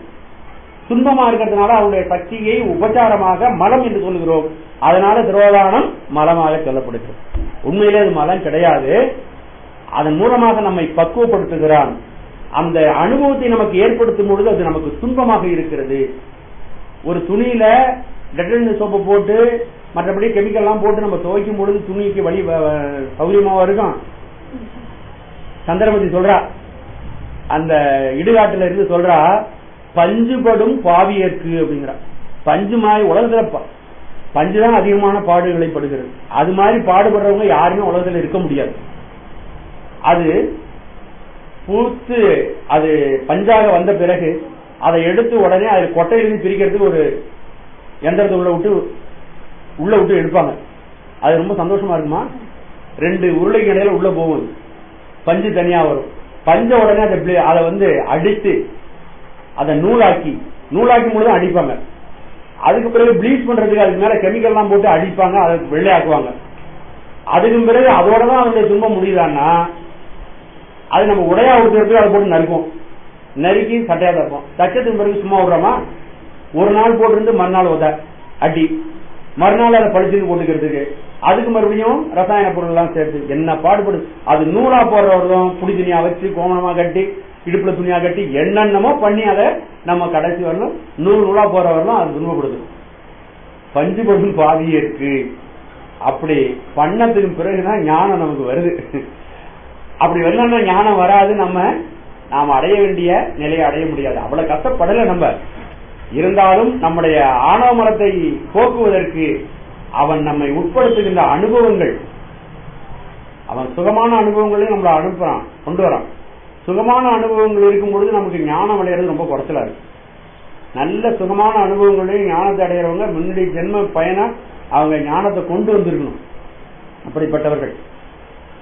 சரி, அப்போ அவன் என்ன செய்யறான்? வினைக்கு தகுந்த பிறவி, அனுபவிக்க வேண்டிய வினைகளை நம்மிடம் அவன் தான் கூட்டுவிக்கிறான்.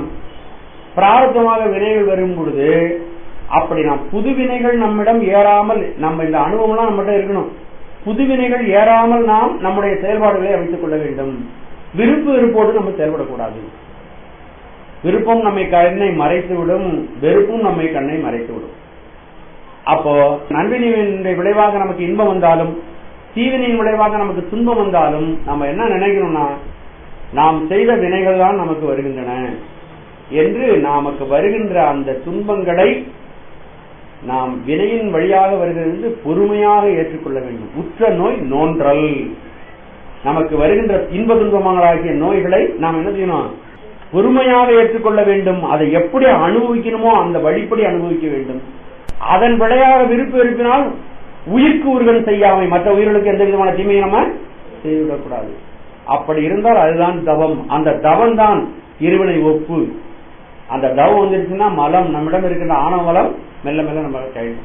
அப்புறம் இறைவனுடைய அருளாற்றல் நம் மீது வெள்ளமாக பாயும். நாம் இறைவனுடைய திருவடி பேரானந்தத்தை அடையும். அதுக்குதான் இந்த திரோதான சக்தி நம் மீது செயல்படுகிறது. ஏதோ இறைவனுடைய ஆற்றல் நம்மளை மரமாக இருந்து கெடுக்கிறது நம்ம நினைக்கூடாது. திரோதானம் என்றால் மறைத்தல். அப்போ அந்த அனுபவிக்க வேண்டிய பலன்களை எல்லாம் கூட்டு வைப்பது திரோதான சக்தி. அப்படி அதெல்லாம் அனுபவிக்கும்படியாக அந்த சக்தி செய்கிறது. அது திரோதான சக்தி. அப்புறம் இன்னொன்னு என்ன செய்யுதுன்னு கேட்டீங்கன்னா, அனுபவிக்க வேண்டிய பொருள்களில் உள்ள குற்றம் குறைகளை அது அந்த உயிருக்கு தெரியாமல் செய்துவிடும். அனுபவிக்க வேண்டிய பொருள்களில் உள்ள குற்றம் குறைகள் நமக்கு தெரிஞ்சு போச்சுன்னா ஞானம் விளையாது. சரியான புத்தி வராது நமக்கு. இது தீமை செய்யும், இது நன்மை செய்யும் நமக்கு தெரிஞ்சு போச்சுன்னா ரொம்ப ஜாக்கிரதையா லாபகமா இருந்துக்கும். அப்புறம் நமக்கு அந்த ஞானம் வராது. ஆகவே அந்த அனுபவத்தையும் தர வேண்டும் என்பதற்காக அனுபவிக்க வேண்டிய பொருளில் குற்றத்தையோ குணத்தையோ நமக்கு தெரியாமல் அவன் மறைத்து விடுவான். இதெல்லாம் திரோதான சக்தி. இது ரொம்ப நுட்பமான கருத்து. ரொம்ப நுட்பமா நம்ம புரிஞ்சுக்கணும். அப்பதான் வாழ்க்கைக்கு இது மிக சிறப்பாக பயன்படும். ஆகவே அந்த உயிர்களுக்கு தெரிய விட்டாமல் மறைத்து நிற்பது இறைவனுடைய திரோதான சக்தி. இந்த திரோதான சக்தி செயல்படும் பொழுது அது மறைக்கும் ஆற்றல். அதனால அந்த ஆற்றலை தூண்டி மாய ஜன்மங்களால் உலக இன்பத்தை அது பெருக்குவதற்கு துணை புரியும். ஏன்னா இந்த சடப்பொருள்கள், ஆணவ மாயெல்லாம் சடப்பொருள்கள். அந்த பொருளை தேய்க்கணும்னா அதை செயல்படுத்தினாதான் தெரியும். ஜடப்பொருள் எல்லாம் பாத்தீங்கன்னா கட்டியா இருக்கிற பொருள், சூலமாக இருக்கிற பொருள்கள் எல்லாம் நம்ம செயல்படுத்தணும், அப்பதான் தெரியும். ஆகவே அதை நெகிழ்வித்து செயல்படுத்துறதுக்கு உலக இன்பங்களை நமக்கு காட்டுவான். அப்ப சாமி தன்னை மறைத்துக் கொள்வான். இந்த விஷயம் புரிஞ்சு போச்சு. இப்ப நமக்கு திரோதான சக்தியின் மூலமாக இறைவனுக்கு செய்வான்னு. அப்ப நம்ம என்ன செய்யறோம்? அவனை புடிச்சுக்கிறோம், உலகத்தை விட்டுரும். ஆகவே இறைவன் உயிர்களுக்கு தன்னை காட்டாத உலகத்தை நோக்கி இருக்குமாறு செய்தான். இது மறைத்தல் சக்தியினுடைய ஆற்றல். இந்த மறைத்தல் சக்தியை சரியாக செய்வதன் மூலமாக, நம் மீது பிரயோகப்படுத்துவதன் மூலமாக ஆணவலத்தினுடைய ஆற்றல் மெல்ல மெல்ல மெல்ல மெல்ல நம்மிடமிருந்து குறைந்து போகும். அப்படி மெல்ல குறைந்து போகுமாறு செய்வதுதான் திரோதான சக்தியினுடைய செயல். இப்படி மெல்ல குறைந்து போன உடனே இறைவனை ஒப்பு மலவரிவாதம் சத்தியவாதம் ஆகிய நிலைகள் நமக்கு வந்தவுடனே இந்த உயிர்கள் மலத்திலிருந்து நீங்கிவிடும். அப்ப பார்த்து இறைவன் என்ன, அந்த திரோதான சக்தியே அருட்சக்தியாக மாறி உயிர்களுக்கு ஆனந்தத்தை வழங்கும், நித்திய பேரானந்தத்தை வழங்கும். இப்படி பஞ்ச மலங்கள் மூலமாக இறைவன் நம்மை பேரானந்த பெருவாழ்விற்கு அழைத்து செல்கிறான் அப்படிங்கிறத நாம் தெரிந்து கொள்ள வேண்டும். ஆகவே இறைவனுடைய 5 மலங்கள் இந்த பாடலில் சொல்லப்படுகிறது. ஒன்று ஆணவமலம், கண்மமலம், மாயாமலம், திரோதான மலம், மாயேயம், திரோதான மலம். 5. இறைவன் தன்னில் தானாக இருக்கிறான். இந்த உலகத்தையும் எல்லாவற்றையும் செயற்படுத்துவது அவனுடைய சக்தி. அவனுடைய சிவன் என்ற நிலையிலே அவனுடைய சக்தி பராசக்தி. அதாவது மாயைக்கு அப்பால நீங்க கொஞ்சம் உங்களுடைய கற்பனையை செய்து பார்க்க வேண்டும். ஏன்னா உலகத்தில் ஒன்னையும் காட்ட முடியாது. இந்த 36 தத்துவங்களையும் கடந்த நிலையில் தான் சிவபெருமான் இருக்கிறான். அந்த 36 தத்துவங்களையும் கடந்த நிலை மேலாக இருக்கின்ற நிலையில் அவன் மட்டுமே இருக்கிறான், தன்னில் தானாக இருக்கிறான். அப்படி தன்னில் தானாக இருக்கின்றவனுடைய ஆற்றல் ஒன்று இருக்கு இல்லையா, ஒரு மனிதனுக்கு ஒரு ஆற்றல் இருக்கும் இல்லையா, அவனுடைய ஆற்றல் தான் பராசக்தி. அவனுடைய ஆற்றல் என்ன செய்யுதுன்னு கேட்டீங்கன்னா, இந்த உலகத்தை நோக்கு. ஏன் உலகத்தை நோக்குது? நம்ம உலகத்தை நோக்கிறது சுகபோகத்தை அனுபவிப்பதற்காக. அவனுடைய உலகத்தை நோக்கிறதுக்கு காரணம் என்னன்னா, இந்த உயிர்கள் இப்படி துன்பப்பட்டுக் கொண்டிருக்கின்றன ஆணவத்தினால. இந்த உயிர்களுக்கு நன்மை செய்ய வேண்டும் என்பதற்காக அவன் உலகத்தை நோக்குகிறான். எப்படி ஒரு தாயானவள் சாக்கடையில் விழுந்த குழந்தையை காப்பாற்றுவதற்கு சாக்கடையில் இறங்குகிறாளோ, அவ்வாறு மாயைக்கு தொடர்பில்லாத சிவபெருமான் மாயைக்குள்ள இறங்குறான், கீழே வந்து இறங்குறான் தாய் போன்று. அப்போ அப்படி இறங்கி வரும் பொழுது அவனுடைய அருளாற்றலுக்கு அதுதான் திரோதான சக்தி. அதுக்கு பேர் ஆதிசக்தி என்று பெயர். ஆதிசக்தி 3 வகைகளில் உலக படைப்பிற்கு முன்பு தொழிற்படும். அது என்ன அப்படின்னு கேட்டீங்கன்னா, இச்சாசக்தி, ஞான சக்தி, கிரியாசக்தி. அது சித்தியார்ல ஒரு அழகான பாடல் மூலம் சொல்றார். ஒன்றதாய் சக்தி எத்தனை? ஒன்று. அது தொழில் புரியும் போது பல்வேறு சக்திகளாக ஒரே மின்சாரம். ஒன்று மின்சார இது அந்த விசிறியை சுடல வைக்கிறது, இன்னொன்று இந்த ஒலிவாங்கியாக இருக்கிறது, அடுப்பிலே நெருப்பாக இருக்கிறது, இப்படி பல விதங்களில் ஒரு ஒரு ரேடியோவில் ஒலியாக வருகிறது, ஒளியாக வருகிறது, இதெல்லாம் வருது இல்லையா. அதுபோல ஒரே சக்தி ஒன்றதாய் ஒரே சக்தி இச்சையான கிரியை என ஒரு 3 ஆகி அந்த ஆதிசக்தியான திரோதான சக்தி 3 விதமாக தொழிற்படுகிறது. நீடும் சக்தி இச்சை உயிர்க்கு அருள் நேசமாகும். நமக்கு இருக்கிற இச்சை என்னன்னு கேட்டீங்கன்னா, எதையாவது உலக போகத்தை அனுபவிக்கிறமான ஆசை. சாமிக்கு இச்சை என்னன்னா, இந்த உயிர்களை எவ்வாறெல்லாம் இந்த ஆணவத்திலிருந்து விலக்கி இதுக்கு நன்மை செய்யலாம், அப்படி இருக்கணும். அந்த உயிர்களுக்கு அவருடைய விருப்பம், உயிரெல்லாம் நல்லா இருக்கணும். நேசம், உயிர்கள் மேல் வைத்த அன்பு. நம்ம பக்தி செலுத்துறோமோ இல்லையோ, கடவுள் நம்ம மேல அன்பு செலுத்துகிறார். அவன் வைத்த நேசம் தான் இச்சாசக்தி, விருப்பம். அடுத்தது அந்த விருப்பம் வந்த உடனே எப்படியெல்லாம் இந்த உயிர்களுக்கு நன்மை செய்யலாம் என்பது அவனுடைய ஞான சக்தி, அறிவு. அவனுடைய விருப்பம் வருது, முதல்ல விருப்பம் வருது. இந்த உயிர்கள் எல்லாம் ஆணவத்திலே கட்டுப்பட்டு இருக்கு, இந்த உயிர்கள் எல்லாம் ஆணவத்திலிருந்து வெளிப்படுத்தணும், விடுதலை ஆக்கணும் அப்படிங்கறது அவனுடைய விருப்பம். சரி, எப்படியெல்லாம் செஞ்சா இந்த உயிர்களை இந்த ஆணவத்திலிருந்து விடுதலை அடைய வைக்கலாம் என்று அறிவது அவருடைய ஞான சக்தி. அவருடைய இச்சாசக்தி ஞானத்தை எப்படி பயன்படுத்துவார்கள். அப்புறம் கிரியாசக்தி என்ன செய்யுதுன்னா, அன்று அருட்கிரியைதனால் ஆக்குவன் அகிலம் எல்லாம்.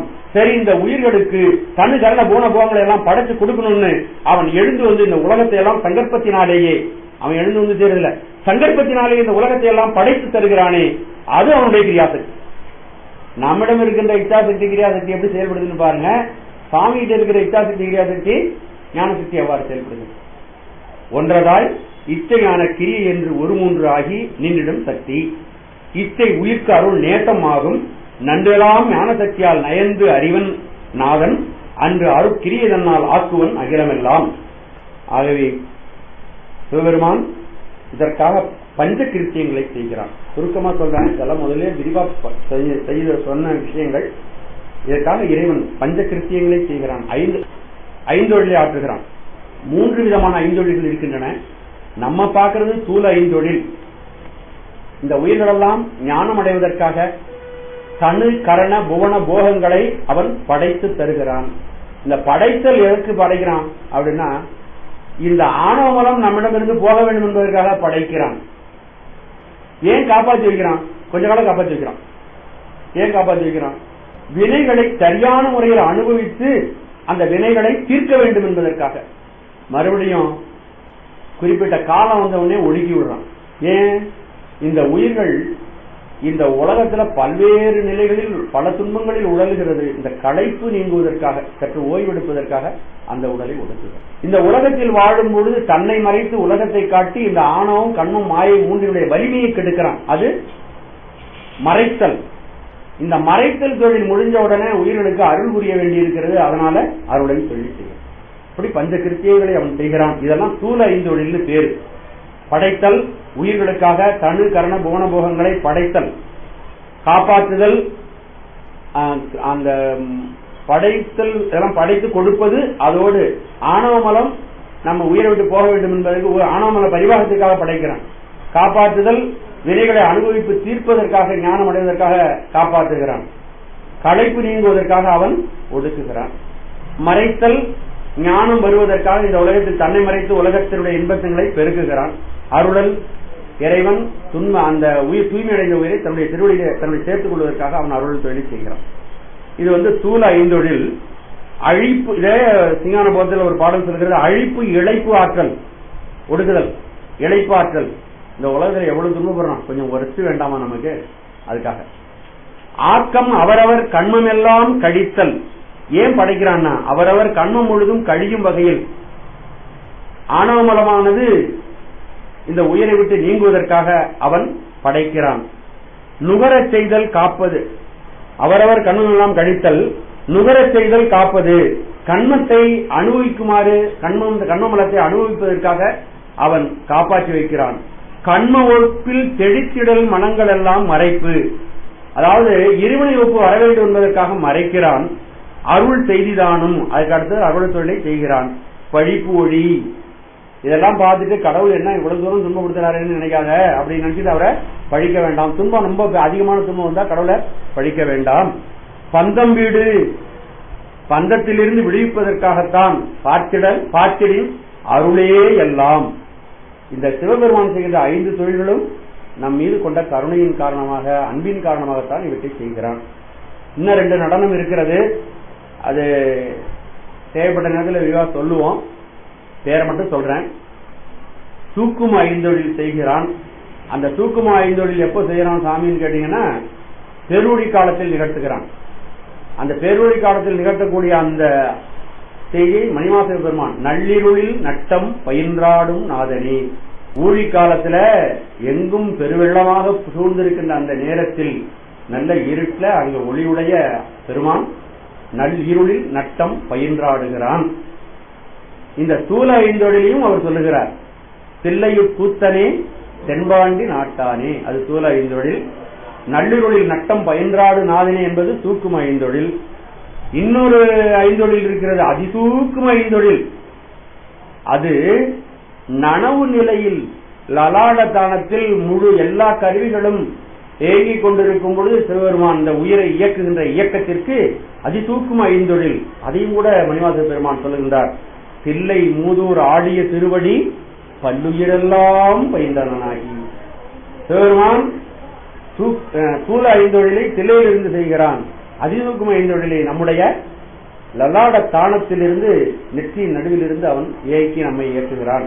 இப்படி 3 விதமான ஐந்தொழில்களையும் சிவபெருமான் நமக்காக செய்கிறான். இது எல்லாம் இந்த பாடல்ல அடங்கி உள்ளே கிடக்கிற கருத்துக்கள்.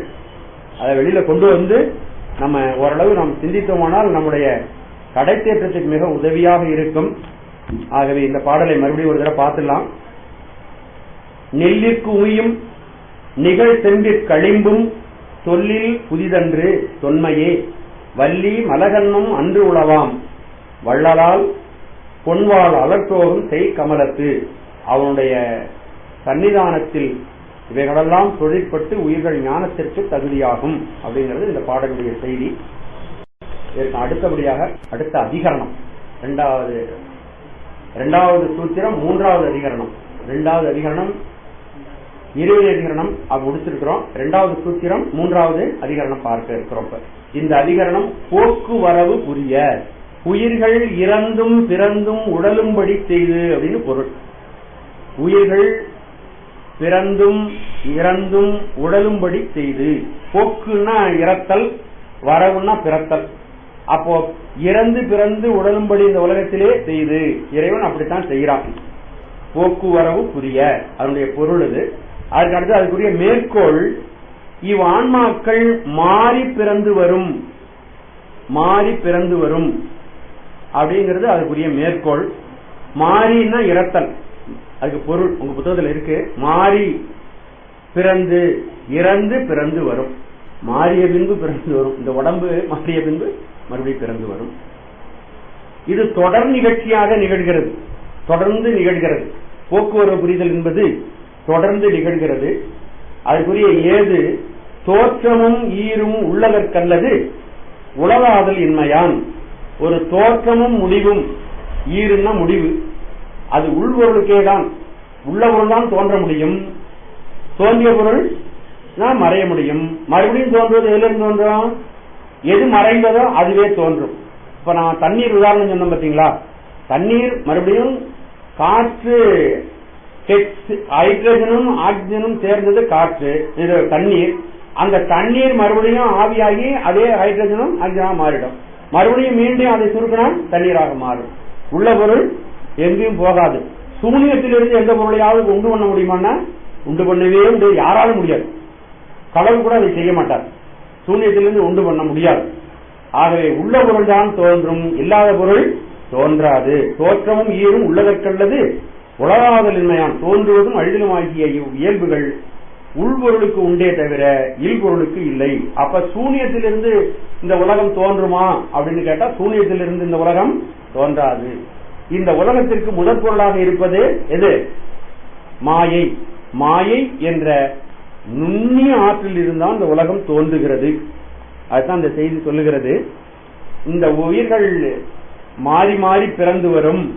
பிறந்த உயிர்கள் மீண்டும் மரம் இருப்பதனாலே மரத்தை போக்குவதற்காக மீண்டும் தோன்றி வரும். இந்த உயிர்கள் மரத்தை போக்குவதற்காக பிறவிகளிலே உழன்று கொண்டிருக்கின்றன என்ற செய்தி இந்த பாடம் சொல்லுகிறது, இந்த அதிகரணம் சொல்லுகிறது.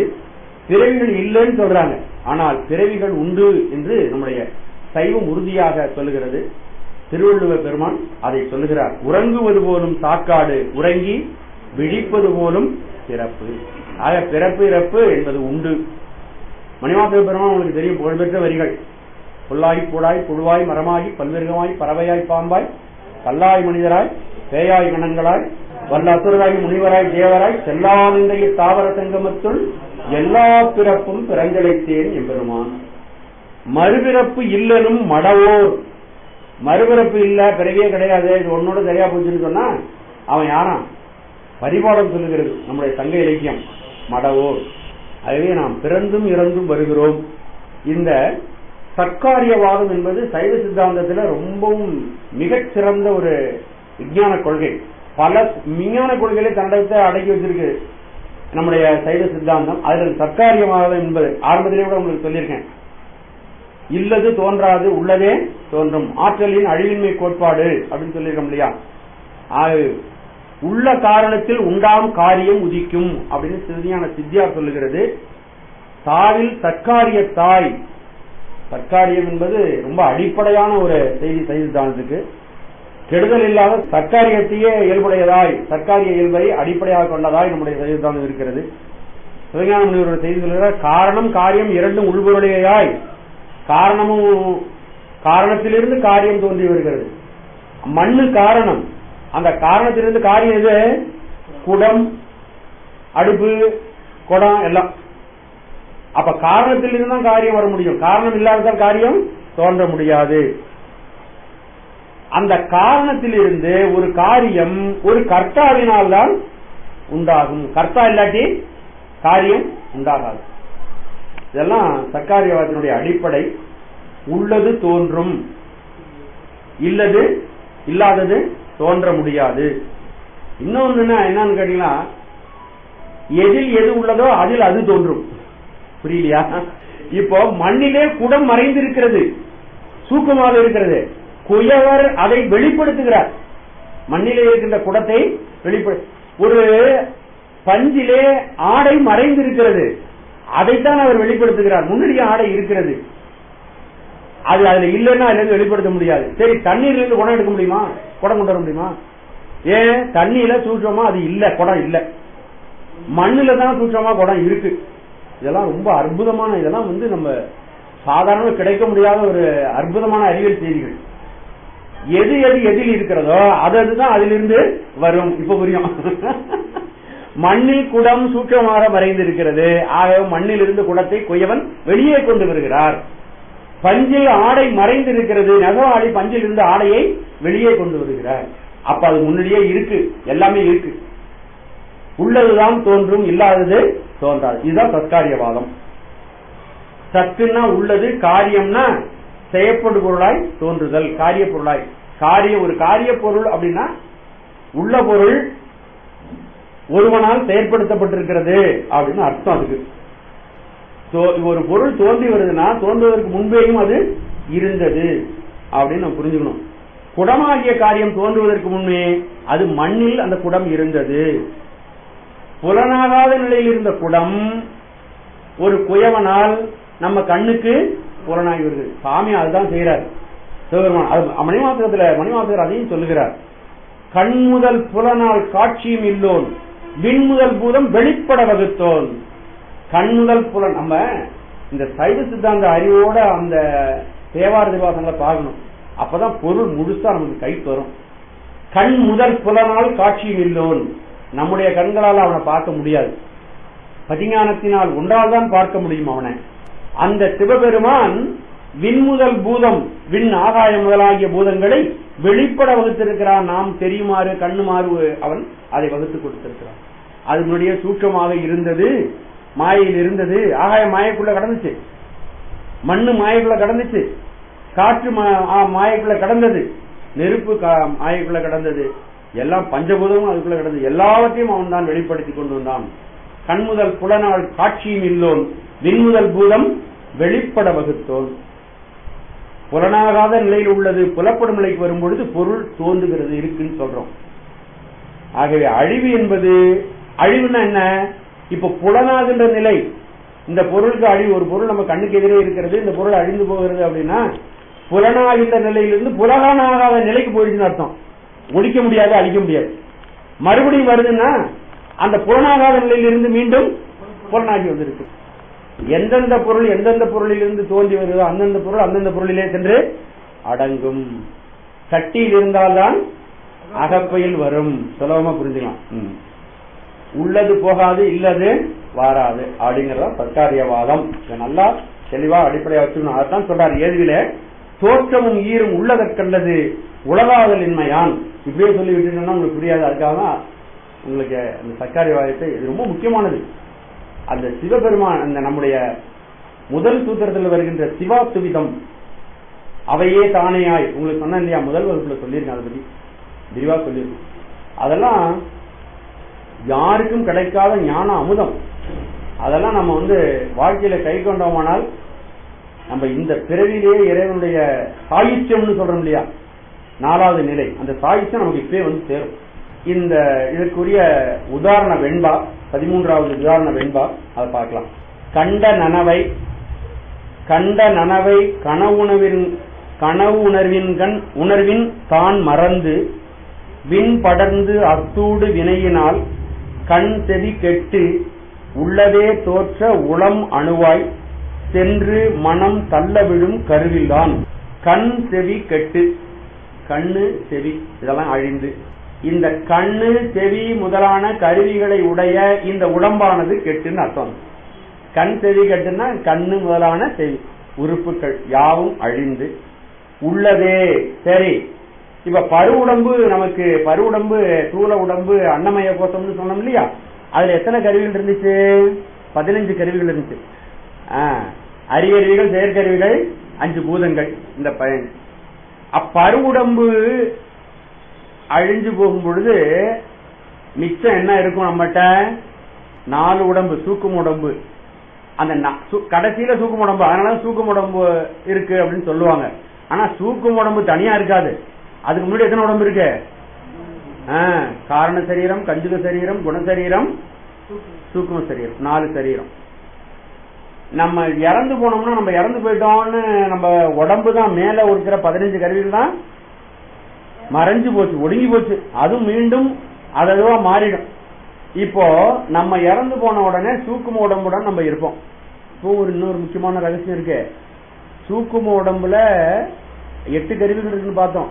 மனம், புத்தி, ஆங்காரம், சுவை, ஒளி, ஊறு, ஓசை, நாற்றம், 8 இருக்கு.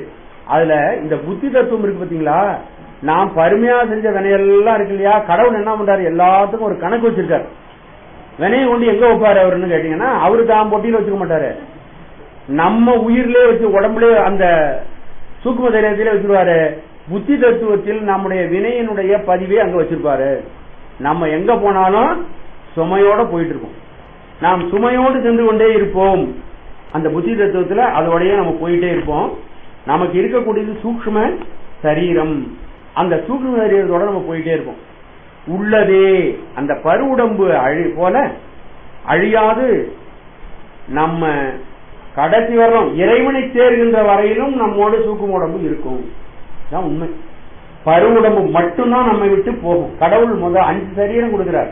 5 சரீரத்துல 4 சரீரம் நம்மகிட்டே நிலைச்சு நிக்குது. ஒரே ஒரு சரீரம் போகுது. அப்போ இந்த புத்தி தத்துவத்தில் நம்முடைய வினைகள் இருக்கும். இந்த வினைகளுக்கு தகுந்த பிறவிகளை நம்ம எடுப்போம். அதை பின்னாடி வருது நான் சொல்றேன். அந்த வினைகளை எடுப்போம்.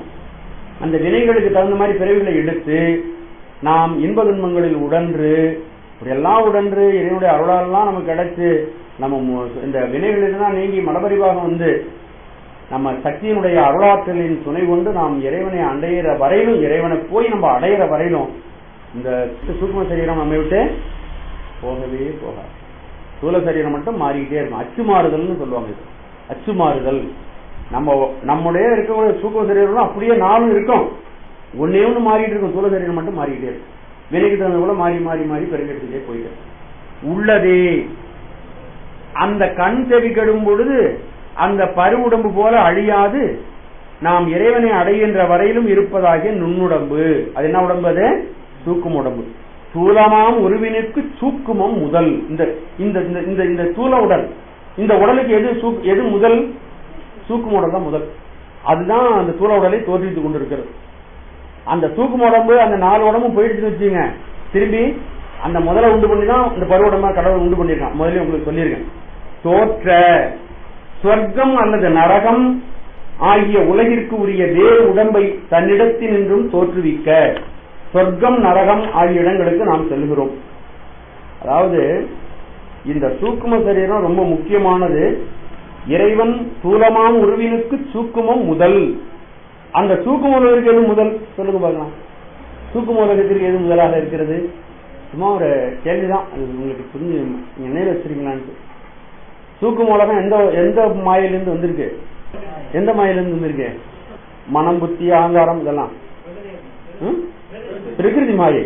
அதுக்கு சூக்குமத்துக்கு மூல பிரகிருதி முதல். அந்த மூல பிரகிருதிக்கு முதல் எது? அசுத்த மாயை. அசுத்த மாயைக்கு முதல் எது?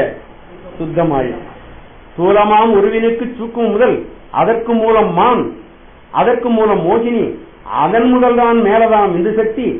சிவம் இவை மிசையாம் எல்லாம் சால இன்று ஆகும் ஆன்மா சிவத்தினை சார்ந்த போது, சிவபெருமானை சார்ந்த பொழுது இது எல்லாம் நம்ம விட்டு போயிடும். இதெல்லாம் கருவியா கொடுத்தது.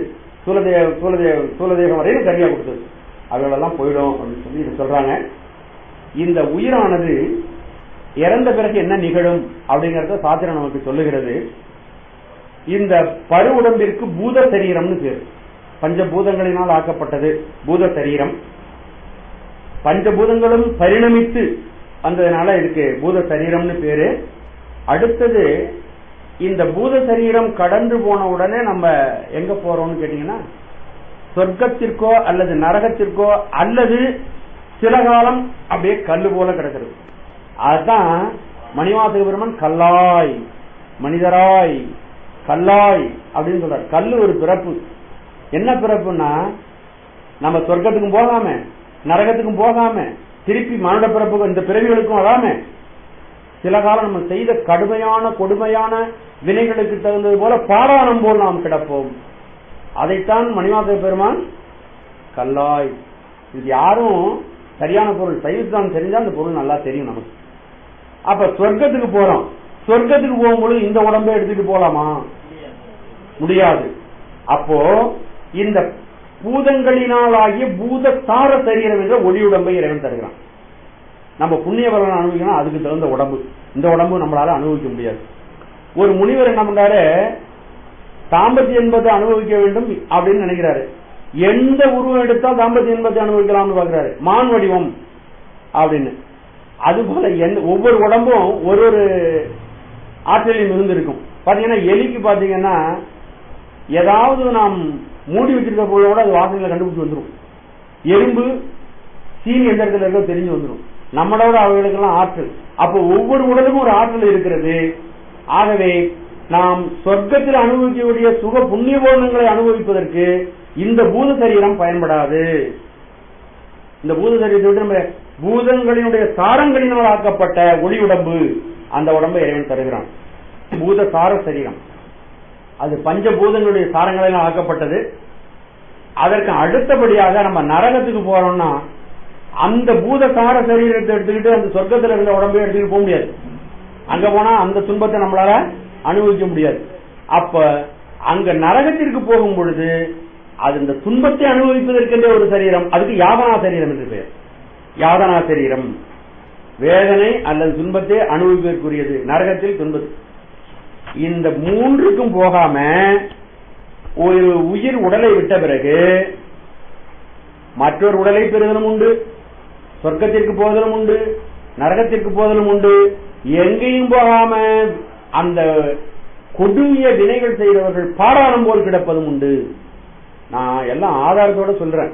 உடல் விழா யோனி பற்றி உதிப்பினும் உதிக்கும் ஒன்றில் படர்வுறாது உறும் பாவத்தால், படர்வுறாது உறும் பாவத்தால் நிறைந்த பாவம் ஒன்றிலையும் படர்வுறாது, சொர்க்கத்திலையும் படர்வுறாது, நரகத்திலையும் படர்வுறாது, மீண்டும் உடலையும் படர்வுறாது, ஒன்றிலும் படர்வுறாது உறும் பாவத்தால் பாடானம் போல், பாடானம்னா கல்லு, பாடானம் போல் கிடந்து கடனதாம் காலம் சென்றால், கடனதாம் காலம் சென்றால்னா உரிய காலம் சென்றால் கடு நரகவேனில் விழுந்து, கொடுமையான தப்பு பண்ணிருக்கான் அதனால பாடாளம் போல் கிடந்தான், அதுவும் தண்டனை முடியல, மீண்டும் எங்க வர்றான் நரகத்திற்கு செல்லுகிறான்.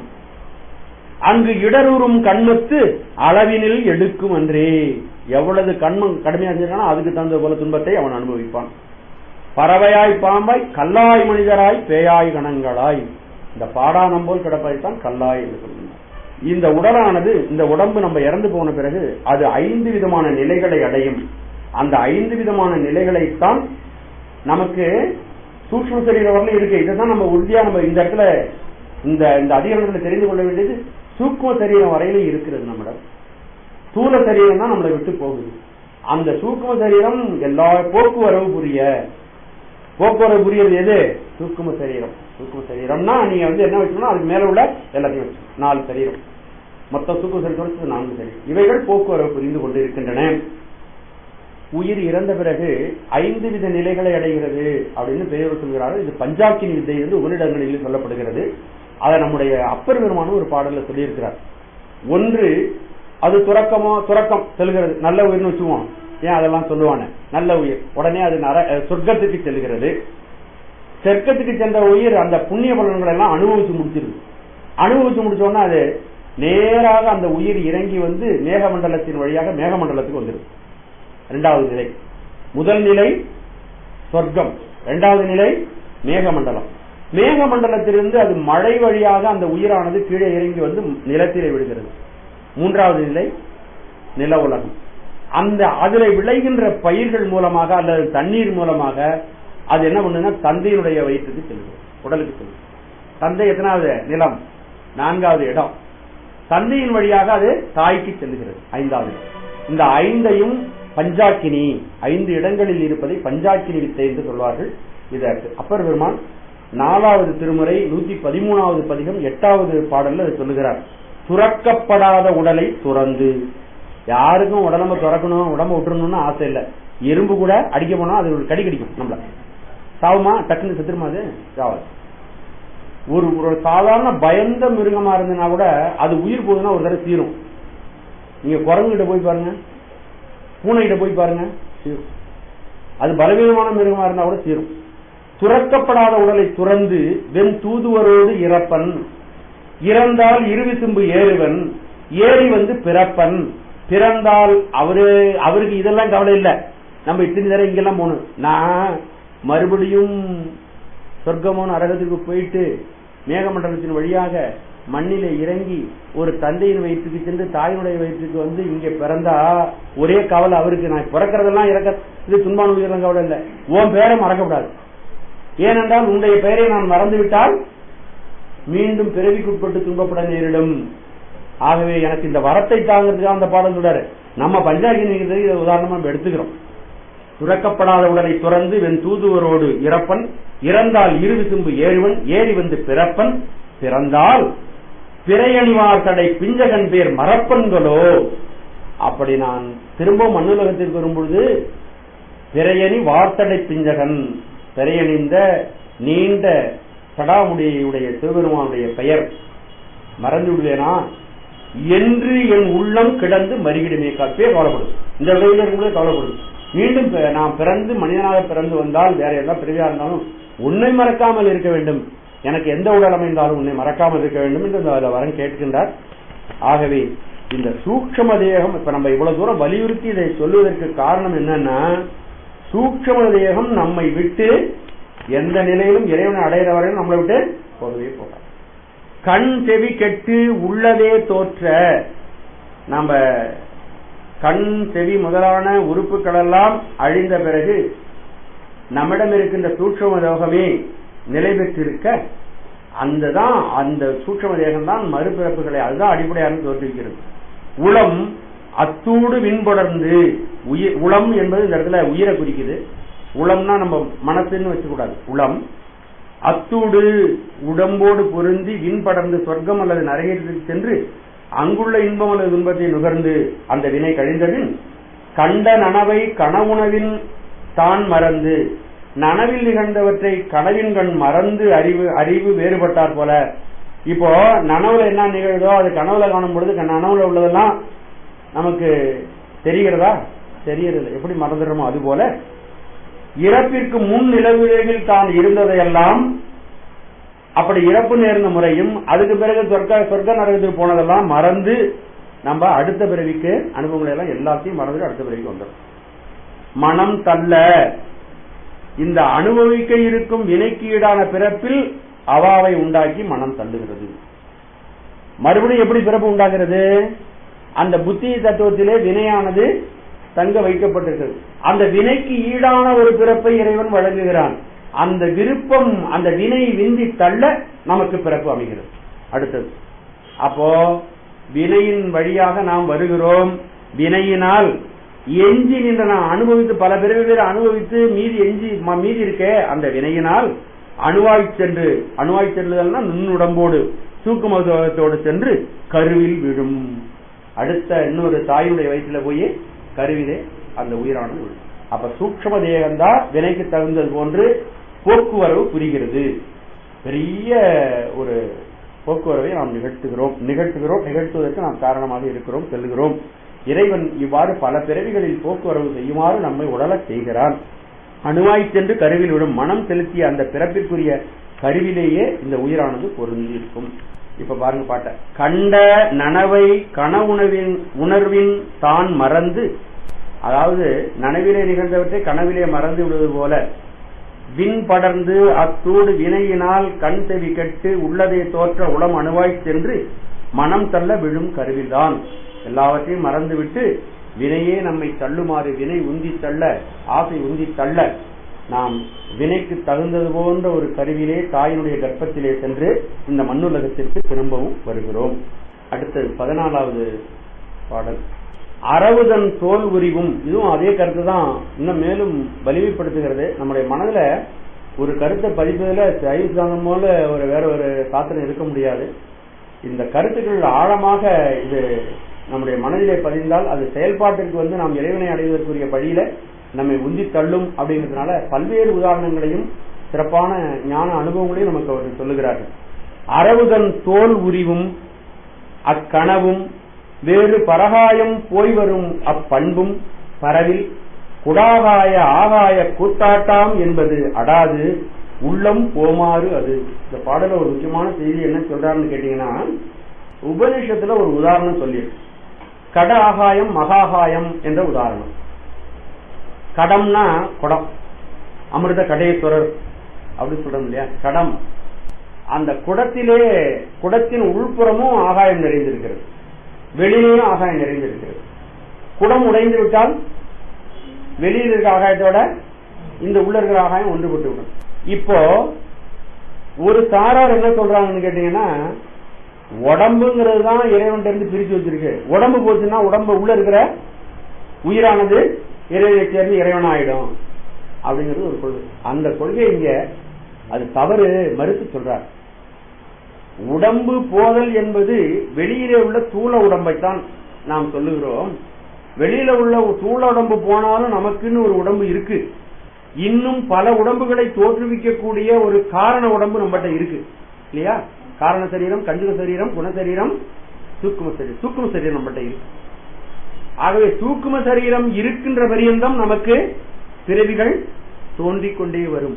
அப்ப கடவுளையும் நம்மையும் இணைக்க விடாமல் தடுக்கிறது சூக்கும சரீரம் அப்படின்னு கூட சொல்ல முடியாது. ஏனென்றால் இந்த சூக்கும சரீரம் எதுக்கு இருக்குன்னா ஆணவமல பற்றை கழிப்பதற்காக சூக்கும சரீரம் இருக்கிறது. ஆணவமல பற்று நம்மிடம் இருக்கின்ற வரையிலும், ஆணவமலத்தினுடைய தாக்கம் நம்மிடம் இருக்கின்ற வரையிலும் நமக்கு அடுத்த பிறகு வந்து கொண்டே இருக்கும். அப்போ ஆணவமலம் போறவங்க சூக்கும சரீரம் நம்மளோட ஒட்டிக்கிட்டே இருக்கும், நம்மளோட இருக்கும். கடவுள் அப்படிதான் அமைச்சிருக்கிறார். அப்போ இந்த இறைவன் சூக்கும சரீரமும் கழிந்த பிறகு இறைவனோடு நாம் ஒன்றுபடுகின்ற நிலையைத்தான் உபனிஷதம் கடாகாயம் மகாகாயம் என்று சொல்லியிருக்கிறது. ஆனால் இதை தவறாக புரிந்து கொண்டவர்கள் இந்த உடம்பு போனவனே உயிரானது கடவுளை சேர்ந்துடும் சொல்றாங்க. அது தவறு அப்படின்னு சொல்ல வருது. உபநிடதங்களே பல உதாரணங்கள் சொல்லப்பட்டிருக்கிறது. அந்த உதாரணத்தெல்லாம் எடுத்துட்டு இந்த ஒரு உதாரணத்தை மட்டும் நீ கை கொள்ளுகிறாயே, அது தவறு, அப்படி சொல்லக்கூடாது. உபநிடதங்களிலே வேறு 3 உதாரணங்கள் சொல்லப்பட்டிருக்கின்றன. அந்த உதாரணங்கள் என்ன சொல்லுதுன்னா, சூக்ஷ்ம தேவம் உயிரில இருக்கு, அதிலிருந்து மற்ற உடல்கள் தோன்றிக் கொண்டே இருக்கின்றன. காரணம் இருக்கிறது, காரணத்திலிருந்து காரியங்கள் தோன்றிக் கொண்டே இருக்கின்றன. நாம அடுத்த பிறகு நமக்கு வேண்டாம், நமக்கு நிலையான இன்பம் இறைவனிடம் கிடைக்க வேண்டும் என்றால் நம்முடைய சூட்சும தேகமும் நம்மை விட்டு, ஆமா கடவுள் அதுக்காக தான் இந்த தேகம்லாம் கொடுத்தாரு. உடம்பு இருக்கும் பொழுது எப்படி முத்தி அடைய முடியும்? அதுக்கு இந்த பாடல்ல பல உதாரணங்களை சொல்லுகிறார். அரவுதன் தோல் உரிவும், பாருங்க அற்புதமான உதாரணம், 4 உதாரணம். அக்கனவும் வேறு பராகாயம் போய் வரும் அப்பண்பும், 3 செய்திகள்.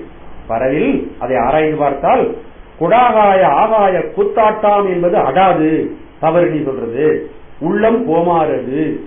அது சொல்ற பாருங்க, ஒரு பருவுடம்பில் நீங்கிய உயிர் மற்றொரு பருவுடம்பை பெறுவதற்கு பின்வரும் உமைகள் ஆகமங்களில் சொல்லப்பட்டுள்ளன. அரவுதன் தோல் உரிவும், பாம்பு அதே பாம்பு இருக்கு, பாம்பு அப்படியே இருக்கு, ஆனா உரியறது இது தோல் மட்டும், அதே பாம்பு இருக்கு. அப்போ நம்ம உயிர் போகிறது அப்படின்னு சொன்னா உடம்பு இருக்கிற சூழலும் மட்டும் போகுது. எப்படி தோல் மட்டும் போய் பாம்பு பழைய பாம்பு அப்படி இருக்கோ அது போல இது சூக்கும உடம்பு நம்மிடம் இருக்கிறது அப்படின்னு இந்த உதாரணம் சொல்கிறார். அடுத்த உதாரணம், அக்கனவும், நம்ம கனவு காண்கிறோம். கனவு காணும் பொழுது நம்ம சூக்கும உடம்புல இருந்து கனவு காணுகிறோம், அங்கு நிகழ்வற்றை காணுகிறோம், கண்டுட்டு மறுபடியும் திருப்பி வந்துடும், பழைய இடத்துக்கு வந்துடும், நனவு நிலைக்கு வந்துடும்.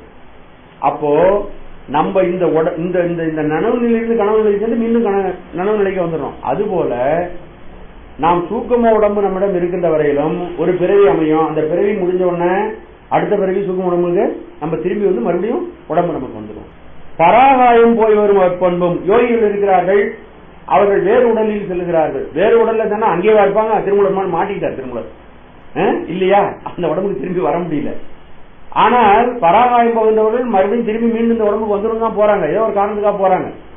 மாடு அழுது மாட்டினுடைய துன்பத்தை தீர்ப்பதற்காக போறாரு, அதுக்குள்ள உடலை சிதைச்சிடுறாங்க, மறுபடியும் உடம்புக்கு வர முடியல, அதிலே இருக்கிறார். அப்போ யோகிகள் உடம்பை விட்டு போவது சிறிது உடம்புக்கு சென்று மறுபடியும் திரும்பி இந்த உடம்புக்கு வந்துடுறாங்க. அதுபோல இந்த தூடல் உடல் மாய்ந்தாலும் திரும்பியும் அதுக்கு என்ன வரும், எப்படி பராகாயம் போறவங்க திருப்பி வந்துடுறாங்களோ அதுபோல தூட உடல் திரும்பியும் வந்துடும். ஆகவே சூக்குமடம்பு இருக்கின்ற வரையிலும் நமக்கு முத்தி பேர் என்பது கிடையவே கிடையாது. ஆகவே கடாகாயம் மகாகாயம் ரெண்டையும் வைத்துக் கொண்டு இந்த தூள உடம்பு அழிதலை வைத்துக் கொண்டு கடவுளோடு இந்த உயிர் போனுச்சுன்னா போதும், கடவுளோட அது சேர்ந்துரும். எப்படி குடத்துக்குள்ள இருக்கிற ஆகாயமும் வெளியில இருக்கிற ஆகாயமும் குடம் உடைஞ்சா ரெண்டும் ஒன்னாயிடுதோ, அதுபோல உடம்பு போச்சுன்னா இந்த உயிரும் கடவுளும் ஒண்ணு சேர்ந்து கடவுள் முத்தி வந்துடும். அப்ப யாருனாலும் முத்திக்கு போயிடலாம் இல்லையா, தப்பு செய்யறவங்க கூட முத்திக்கு போயிடலாம். எப்படி அது சரியாக முடியும்? தப்புக்கு தண்டனை வேணும் இல்லையா? ஆகவே இந்த ஓமை அடாது, பொருந்தாது அப்படின்னு சொல்றார். பரவில் ஆகமங்களுள் பலவாக பல இடங்களில் கூறப்பட்டிருக்க, பலவாறாக அதெல்லாம் சொல்லியிருக்க, அதையெல்லாம் நீ விடுத்து விட்டாய். எதையெல்லாம் நீ விடுத்து விட்டாய்?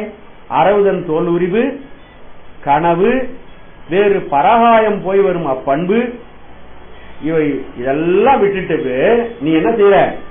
குடாகாய ஆகாய கூத்தாட்டாம் என்பது குடம் உடைந்த பொழுது குடைத்துள் இருந்த ஆகாயம் வெளியே உள்ள ஆகாயத்தோடு கலந்து ஒன்றாய்விடுதல் போல என உபரிடங்களில் ஒரு ஓமையை மட்டும் கொண்டு ஓர் உடம்பில் நின்று விளையாடிய உயிர் அந்த உடம்பு நீங்கிய காலத்து பிரம்மத்தோடு ஒன்று கலந்து விடும், அது மீள பிறக்காது அப்படின்னு நீ சொல்றது அடாது, அது பொருந்தவே பொருந்தாது.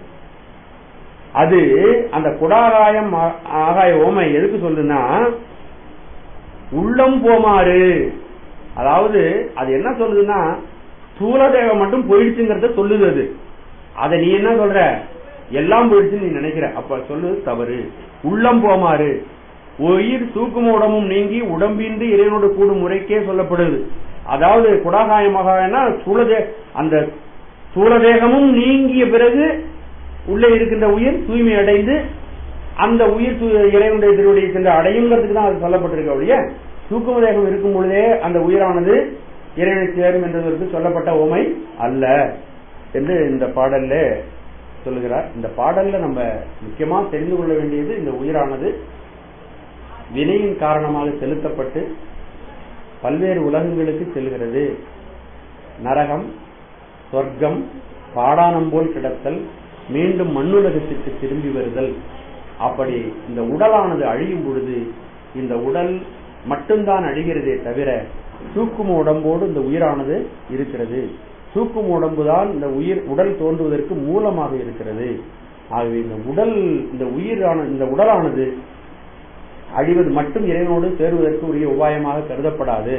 அப்ப சூக்கும தேகம் உட்பட எல்லாம் கழிய வேண்டும். அப்படி சூக்கும தேகம் உட்பட கழிவதற்கு நமக்கு ஆணவமல பிடிப்பு நம்மிடமிருந்து அகல வேண்டும். ஆணவமல பிடிப்பு அகன்றால்தான் சூக்கும தேகம் நம்மை விட்டு அகலும். அப்பொழுதுதான் உயிர் தூய்மை வரும். அப்பொழுதுதான் உயிரானது இறைவனை அடைய முடியும் என்ற செய்தியை இந்த அதிகாரம் நமக்கு மிக தெளிவாக சொல்லுகிறது. இந்த பாடலை பாருங்க.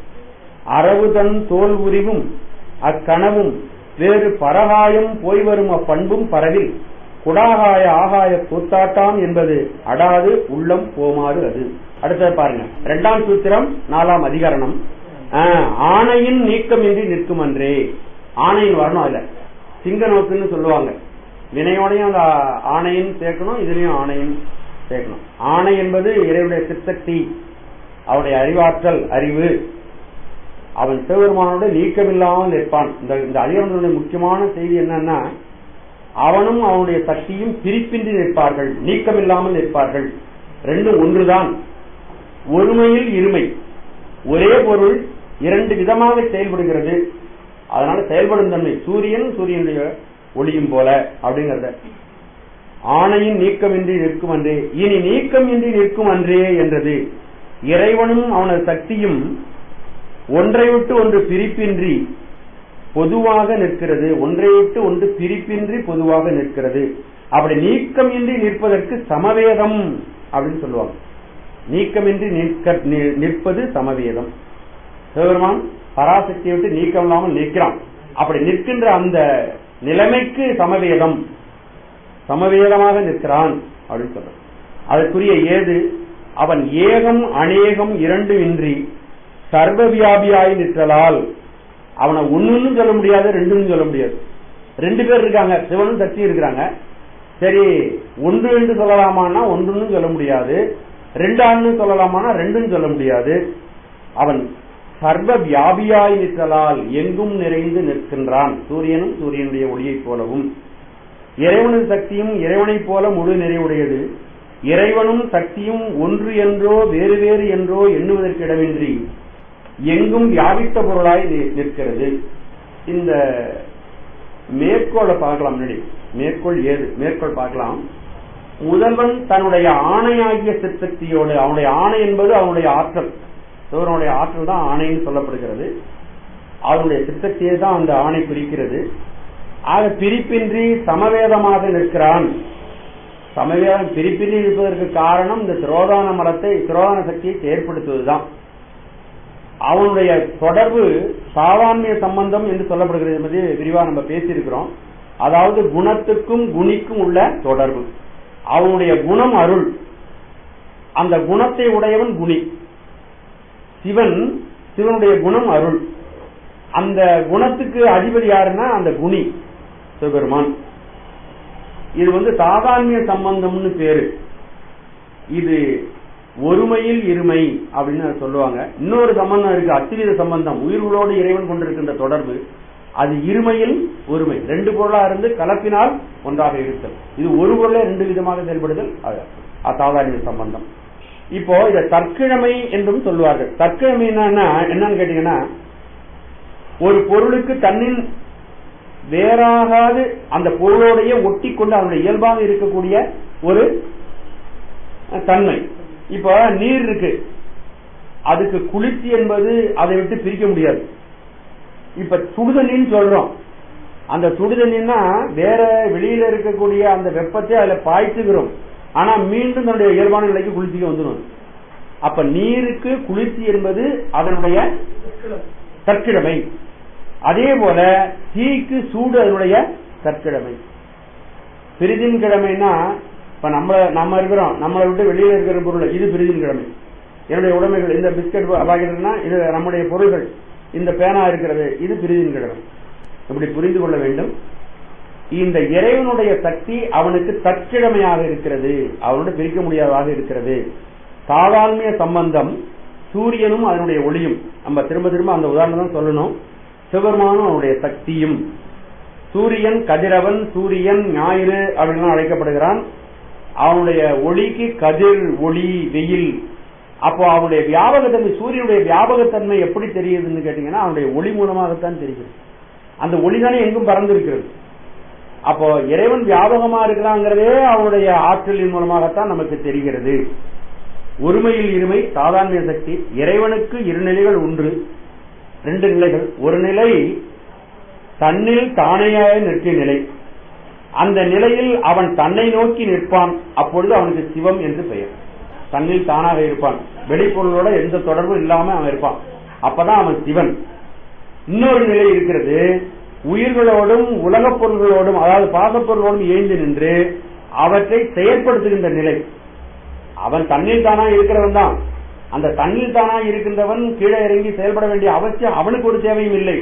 ஆனால் உயிர்கள் மாட்டுக்கொண்ட கருணையின் காரணமாக இந்த உயிர்களோடும் கடப்பொருள்களோடும், அதாவது பாசப்பொருள்களோடும் இயைந்து நிற்கின்ற செயல்படுத்த வேண்டிய ஒரு கருணை அவனிடம் இருப்பதனால அதனால் அவன் செயல்படுகிறான். அந்த நிலையே சக்தியாக நிற்கின்ற நிலை அந்த கருணை. அவனுடைய சங்கற்பம், அவனுடைய ஆற்றல், அவனுடைய ஆணை எல்லாம் இந்த உயிர்களுடைய நலத்தின் பொருட்டு செயல்படுகிறது.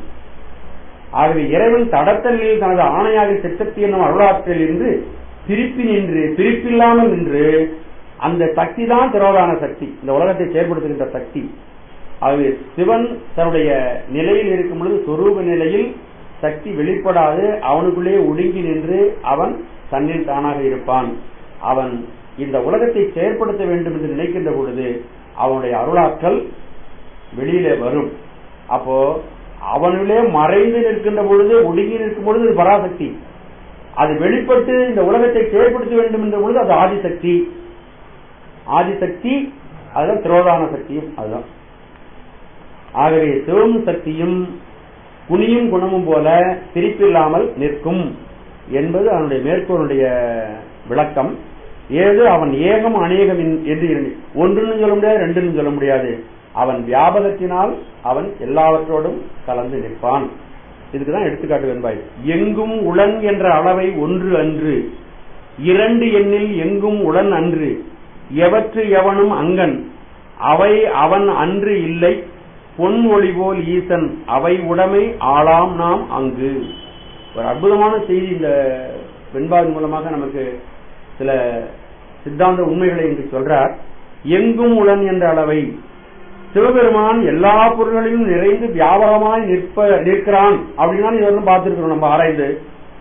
அப்படி முன்னாடி சொல்லி இருக்கிறோம். அதை கொண்டு ஆராய்ந்து பார்த்தால் எல்லா இடத்திலும் நிறைந்திருக்கின்றவன் ஒரே ஆளா இருக்க முடியாது. எல்லா இடத்திலும் நிறைந்திருக்கின்றவன் ஒருவனே. ஒருவன் இருக்கிறான், இவன் இங்க கரூரில் இருக்கிறான் என்றால் அவனே தஞ்சாவூரிலும் இருக்க முடியாது இல்லையா? ஒரு ஆள் ரெண்டு ஆளா இருக்க முடியாது, ஒரே இடத்துல இருக்க முடியாது. இறைவன் ஒருவனே ஆயின் ஒரு காலத்தில் ஒரு இடத்தில் மட்டுமே நிற்றல் கூடும். ஏனென்றால் கங்கை கரையில் இருக்கும் ஒருவன் காவிரி கரையும் அதே நேரத்தில் இருக்க மாட்டான். எனவே அவன் எல்லா இடத்திலும் நிறைந்து நிற்பான். ஒரு செய்தி கடவுள் எல்லா இடத்திலும் நிறைந்திருக்கிறான் என்பதை நம்ம ஆராய்ந்து பார்த்திருக்கிறோம். அப்படி எல்லா இடத்திலும் நிறைந்திருப்பவன் ஒருவனாக இருக்க முடியாது, ஒரு இடத்துல மட்டும் இருக்க முடியாது. அவன் ஒரு இடத்துல இருந்தான்னா இன்னொரு இடத்துல அவனால இருக்க முடியாது. ஆகவே எனவே அவன் எல்லா இடத்திலும் நிறைந்து நிற்பவன், அதனால் அவன் ஒருவனாய் இருத்தல் கூடாது அப்படிங்கிறது நமக்கு தெரிகிறது. சரி, ஒருவனா இருக்க முடியாது, அப்ப ரெண்டா இருப்பானா? இரண்டு எண்ணில் முதல்வன் ஒருவனாகாது இருமையுடையவன், அப்ப ரெண்டாளா இருக்கான் அப்படின்னா, அப்படி ரெண்டாளா இருந்தா ஒருவனே ரெண்டாளா இருந்து ஒருவருக்கு ஒருவர் வித்தியாசமாக இருந்து ஒருவனுக்குள் ஒருவன் நிறைய முடியாவிட்டால் அவன் எல்லா இடத்துலையும் எப்படி நிறைஞ்சிருக்க முடியும்? ரெண்டாளா இருக்கிறவன் எப்படி நிறைஞ்சிருக்க முடியும்? அவனுக்கு அவனே ஒருவனுக்கு ஒருவனா இருக்க முடியுது. அவன் எங்கும் நிறைந்தவன் என்பது இல்லையாய்விடும். அதாவது தன்னிலே வேற்றுமையுடையவன் ரெண்டு ஆளா இருந்தான், பிற பொருளிடத்தில் வேற்றுமையின்றி அவன் வியாபித்து இருக்க முடியாது. தன்னுள்ளே இருமையுடையவனாய் இருப்பவன் எங்கும் ஒற்றுமைப்பட்டு வியாபக பொருளாக இருக்க முடியாது. ஆகவே சரி, இப்போ இது எதனால வருது? எங்கும் வியாபகமா இருக்கின்றவன் அப்படின்னு சொல்லும் பொழுதுதான் நம்ம ஒருத்தனா இருந்தாலும் பிரச்சனை வருது. ஒருத்தனா இருந்தா ஒரு இடத்துல இருக்க முடியும், ரெண்டாளா இருந்தா அவனுக்குள்ளேயே வேற்றுமை இருக்கிறது. அப்போ வியாபகமே இல்லைன்னு சொல்லிடலாமா? இறைவன் எங்கும் நிறைந்தவன் என்று கொள்வதனால் அல்லவா அவன் ஒருமையுடையவன் என்பதும் இருமையுடையவன் என்பதும் பொருளாமல் போகிறது. ஆகவே அவன் எங்கும் நிறைந்தவன் என்ற கொள்கையை விட்டுவிடலாமா என்றால், எவற்று எவனும் அங்கனவை அவன் அன்று இல்லை. அவன் வியாபகமாக நிறைந்திருக்காவிட்டால், எல்லா பொருளிலும் அவன் வியாபகமாக ஊடுருவி இருக்காவிட்டால் உலகத்துல எந்த பொருளும் அந்த பொருளா இருக்க முடியாது. சூரியனா இருக்காது, அவன் எல்லாத்திலையும் வியாபிச்சு இருக்கிறதுனால அந்தந்த பொருள் அந்த, இப்ப நம்ம உடம்பு இருக்கு, என் உடம்பு இருக்கு, இறைவன் இதுல இருப்பதனால்தான் இந்த உடம்பு கட்டுப்பட்டு ஒரு கூட்டுக்குள்ள இருக்கு, இல்லைன்னா இது செதறி போயிடும். எந்த பொருளையும் அந்தந்த பொருளாக, அப்ப சூரியன் இருக்கிறது என்றால் அதனுடைய ஒளியாக அவன் தான் இருந்து அதை கட்டு காப்பாற்றி கொண்டிருக்கிறான். சந்திரனிலே குளிர்ச்சி வைத்து அவன் அதை காப்பாற்றி கொண்டிருக்கிறான், தண்ணீரிலே குளிர்ச்சி வைத்து அவன் காப்பாற்றுகிறான், சூட்டிலே சூட்டை அவன் வைத்திருக்கிறான். அந்தந்த பொருளுக்கு அந்தந்த பொருளா வீட்டை கட்டி வச்சோம்னா ஊடு பிரிஞ்சு விடும். சிவபெருமான் உள்ள இல்லைன்னா எவற்று எவனும் அங்கன் அவை அவன் அன்று இல்லை, அவன் இல்லாமல் அவன் வியாபக பொருள் தான். அப்ப வியாபக பொருள் இல்லையா? ஒருத்தன்னு சொல்லிட்டா ரெண்டு பேரும் சொல்றதுக்கு அவன் ஒருவனும் இல்ல ரெண்டு பேரும் இல்ல, அப்ப வியாபக பொருள் விட்டுலாமான்னா வியாபக பொருள் அவன் இல்லாவிட்டால் எந்த பொருளுமே இல்லையே. எவ்விடத்தும் உள்ள எப்பொருளும் ஆயினும் அப்பொருள் அவ்விடத்தில் அவை அனைத்தும் அவன் அவற்றில் கலந்து இல்லையேல் இல்லையாம். அவனன்றி ஒரு பொருளும் நிலைக்காது. அவன் கலந்து வியாபகமா இல்லாவிட்டால் மணிவாச பெருமான் அற்புதமா சொல்றார், நாள்வரும் அருக்கனில் சோதி அமைத்தோன். ரொம்ப அற்புதமான கருத்து. எந்த பொருளும் அந்த பொருளாக இருப்பதற்கு சிவபெருமானுடைய வியாபகத்தன்மை உதவுகிறது. அவன் வியாபகமாக இல்லாவிட்டால் எந்த பொருளும் எந்த பொருளாகவும் இருக்காது. நாள்வரும் ஒவ்வொரு நாளும் அருக்கனில் சோதி அமைத்தோன்.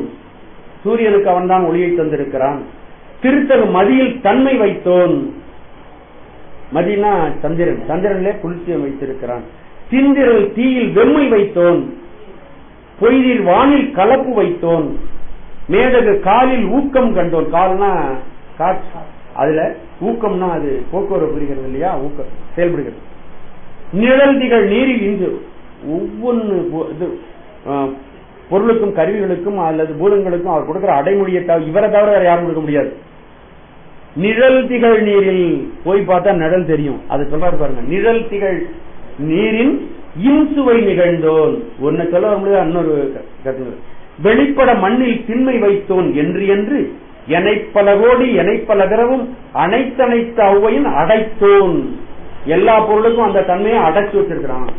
பாட்டில் உள்ள போட்டு அடைச்சு வச்சிருக்கிறது போல ஒவ்வொரு பொருளுக்கும் அந்த தன்மையை அதற்குள் அடைத்து வைத்திருக்கிறான். இல்லாவிட்டால் உடல் உடலாக இருக்காது, உலகம் உலகமாக இருக்காது. எல்லா பொருளும் எடுத்துங்க, எந்த பொருளும். இந்த திருவாசகம் திருவண்ட பகுதியில 19வது வரையிலிருந்து 28வது வரையிலும் ரொம்ப நம்ம நினைவு வைத்துக் கொண்டது. அவன் இல்லாவிட்டால் நாம் செய்து வைத்த பொருள் கூட கவிழ்ந்துவிடும், தானே கவிழ்ந்து. அனைத்தனைத்து எனைப்பல கோடி எனைப்பல பிறவும் அனைத்தனைத்து அவ்வையின் அடைத்தோன். எல்லாவற்றுடைய தன்மையும் அடைத்தவன் தான் வைத்திருக்கிறான். அதான் சொல்றார், எவற்று எவனும் அங்கனவை அவன் அன்றி இல்லை. அவன் இல்லாவிட்டால் ஒரு பொருள்களும், அவன் வியாபகமா இல்லாவிட்டால் ஒரு பொருளும் இல்லை. அப்ப ஒருவனும் அல்ல இருவனும் அல்ல, வியாபகத்திலிருந்தும் வியாபக பொருள் இல்லைன்னு சொல்ல முடியாது. வியாபகம் தான் அவன். அப்படின்னா எப்படித்தான் விளக்குறது, எப்படிதான் அவனும் அவனுடைய சக்தியும் இருப்புன்ற தன்மை எப்படி விளக்குவது அப்படின்னு நமக்கு சந்தேகம் வரும் இல்லையா? ஆதலால் அவன் எங்கும் நிறைந்து நிற்பது என்ற கொள்கையை விட்டுவிடுதல் இயலாது. அப்படியாயின் அவன் எங்கும் உள்ளவன் என்பதை உடன்பட்டு அவன் ஒருமையன் அல்லது இருமையன் என்பதை எல்லாம் கொள்ளாமல் வேறு எந்த தன்மையன் என்று அவனை புரிந்து கொள்வது நம்ம என்றால், ஈசன் பொன்வொளி போல், ஈசன் பொன்வொளி போல் சிவபெருமான் எப்படி இருக்கான்னு கேட்டீங்கன்னா, பொண்ணுன்னா இந்த இடத்துல சூரியனை குறிக்கிறது, ஒளி அவனுடைய ஒளி. போல் என்பது போலும், ஞாயிறும் அதன் ஒளியும் ஒன்றுமாகாமல் இரண்டுமாகாமல், சூரியனும் சூரியனுடைய ஒளியும் ஒண்ணுன்னு சொல்ல முடியாது, ரெண்டுன்னு சொல்ல முடியாது, ஒன்று ஆகாமல் அவ்விரண்டிற்கும் பொதுவாய் இருத்தல் போல முதல்வன் தானும் தன் சக்தியுமாய் ஒருமையனுமாகாமல் இருமையனுமாகாமல் அவன் எப்படி இருக்கான், சாதான்மையின் தன்மையில் இயைந்து எங்கும் நிறைந்து நிற்பான். இப்ப சூரியன் என்ன பண்ணுதுன்னா, சூரியன் நம்ம எப்படி தெரிஞ்சுக்கிறோம்னா, அவனிடமிருந்து வருகின்ற ஒளியின் மூலமாகத்தான் சூரியனை தெரிந்து கொள்ள முடியும். ஒளி இல்லாவிட்டால் சூரியனை தெரிந்து முடியாது, சூரியனிலிருந்து ஒளியை பிரிக்கவும் முடியாது. அப்ப ரெண்டும் இயைந்து நிற்கின்றது. அப்படி நிறைந்து நிற்பதனால் அது வியாபகமாக, அவனுடைய சக்தியும் அவனும் வியாபகமாகவே இருக்கிறார்கள். இப்போ அவன் எப்படி இருக்கிறான்னா, இதுக்கு உதாரணம் நம்ம சொல்லணும்னா, ஒன்றாகவும் இல்லாமல் இரண்டாகவும் இல்லாமல் வியாபக பொருளாக இருக்கிறான். சூரியனும் சூரியனுடைய ஒளி போல அவன் எங்கும் கலந்து நிறைந்து நிற்கிறான். அவன் சூரியனை போன்றவன், அவனை ஒளியை போன்றது அவனுடைய சக்தி.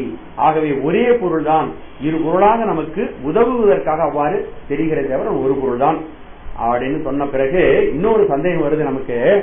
உங்களுக்கு வர வேண்டிய சந்தேகம் அவரே கேட்டுக்கிறார், மெய்கண்டார்.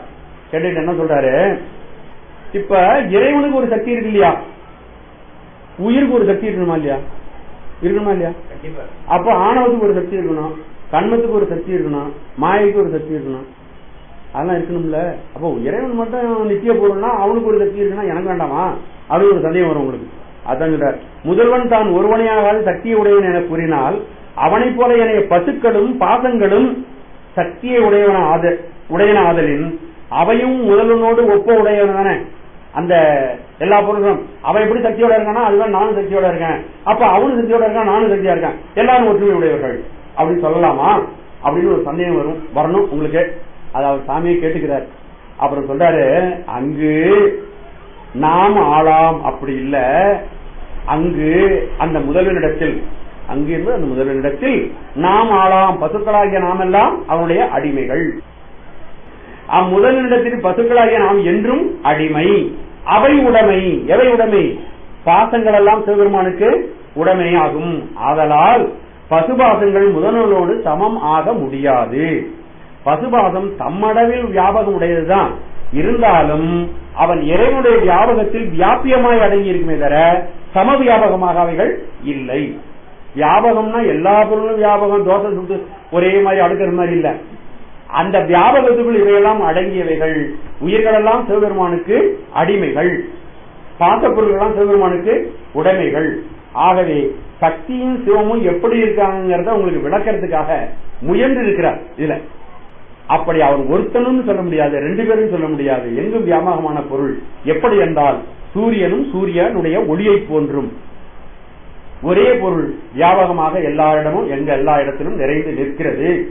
அது ஒரே பொருளே இரண்டு பொருள் போல அது செயல்பட்டுக் கொண்டிருக்கிறது என்ற செய்தியை இதில் சொல்றார். ஆகவே அவன் வியாபக பொருள், அவனுடைய முக்கியமான செய்தி வியாபக பொருளாக அவன் இல்லாவிட்டால் எந்த பொருளும் அந்த பொருளாக இருக்காது. அந்த பாட்டை பாருங்க, எங்கும் உளன் என்ற அளவை ஒன்று அன்று இரண்டு எண்ணு எங்கும் உளன் அன்று எவற்றையவனும் அங்கன் அவை அவன் அன்று இல்லை பொன்மொழி போல் ஈசன் அவை உடமே ஆளாம் நாம் அங்கு. சுருக்கம் சொல்லணும், அடுத்த வகுப்புல சொல்ல. இந்த இரண்டாவது சூத்திரம் மிக மிக இன்றியமையாத சூத்திரம். எதுதான் சூத்திரம் இன்றியமையாது கிடையாது அப்படி இல்லை, ஆனாலும் கூட இதுல ரொம்பவும் அருமையான செய்திகள் எல்லாம் இதுக்குள்ள கிடக்கு. அதனால சிவஞான சுவாமிகள் 3 பங்குல 1 பங்கு இதுக்கே ஒதுக்கிட்டார். 12 சூத்திரத்துல 12 சூத்திரத்துக்கும் ஒரே எழுதிய பெருமான் இதுல இந்த சூத்திரத்துக்கு மட்டும் 1/3 பங்கு அளவுக்கு அதுக்கு விளக்கம் கொடுத்திருக்கின்றார். இதே நம்ம ரொம்ப சுருக்கமா தான் சொல்லி இருக்கிறோம். இதனுடைய தொகைத்து சொல்லணும். அடுத்த வகுப்புல ஆரம்பத்தில் சொல்லிட்டு அடுத்தது நான் ரொம்ப அடுத்தது முக்கியமானதுதான். நாம் யார், நம்ம யார் அப்படின்னு தெரிஞ்சுக்கிறோம். இது தெரிஞ்சுக்கல, நம்ம என்னமோ நினைச்சிட்டு இருக்கோம் நம்மளை பத்தி. அது உயிர் என்பது என்ன, அற்புதமான தர்க்க விவகாரங்கள். இது மாதிரி நவீன காலத்துல கூட இந்த ஒரு உண்மையை தெரிந்து கொள்வதற்கு நாம் முயல முடியாது. அப்படிப்பட்ட உன்னதமான தர்க்க விவகாரங்கள் எல்லாம் அதுல செய்திருக்கிறார். மிக அதிகமான அதிகரணங்கள் நிறைந்தது. ஆனால் ரொம்ப சுருக்கமான செய்திகள் தான். அதிகரணங்கள் 7 அதிகரணங்கள், எந்த சூத்திரத்தையும் 7 அதிகரணங்கள் கிடையாது. அவ்வளவு அதிகரணங்கள் வைத்து மிகச் சிறப்பாக அந்த உயிர் உண்மையை நிலைநாட்டி இருக்கிறார். அதெல்லாம் நம்ம அடுத்த வகுப்புல பார்க்கலாம்.